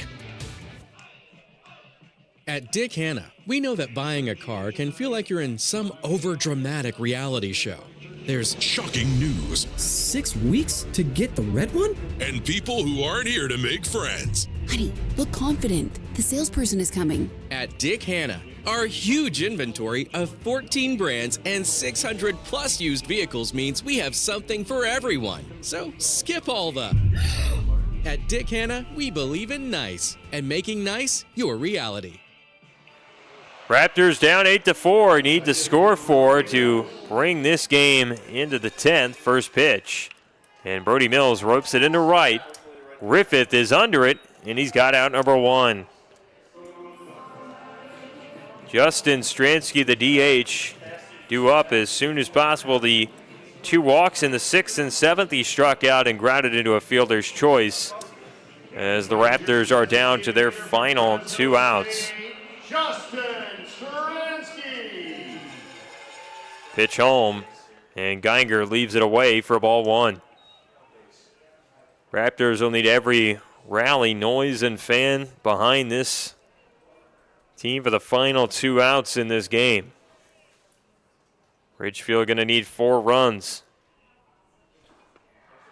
And Stransky does see one catch the outside corner for a strike. Pickles fans have few in attendance, but mostly scattered down the first base side. Not been as loud of a presence as was seen last night, but Raptors still want to put down their southern rival for the series win. Got to come back down 4. Geiger to Stransky on a 1-2. And he survives with a pitch off the leg. It'll be 1-2. Raptors, again, you can catch Ridgefield in its next game in Corvallis on Tuesday, July 2nd. It'll be coming up in a couple days. Game will start at 6:35 and pregame at 6:25, all on RidgefieldRaptors.com/stream. As that ball is just to the outside, the count is run at 2-2. For the first time, the Raptors play the Knights this year. Now Stransky's got a chance to walk all of a sudden with the count at 3-2. Raptors will also have at least Richard Tejeda represent the squad before the game's over, the catcher on deck. And that ball is hit foul. It would be Ryder, Cutlip, and Inskov currently scheduled to be behind Tejeda if the Raptors can find a way to rally.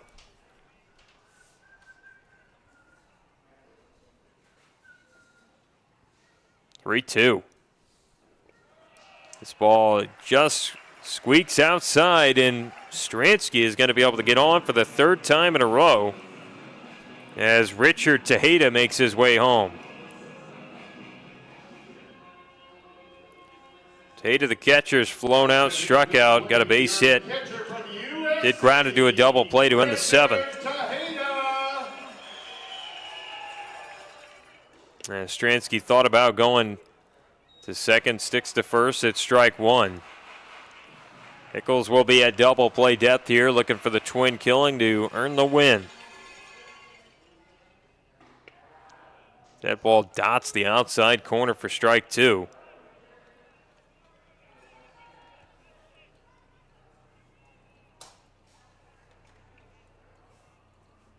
Pitch home, and down goes Tejeda. Swung on strike 3, there's 2 gone.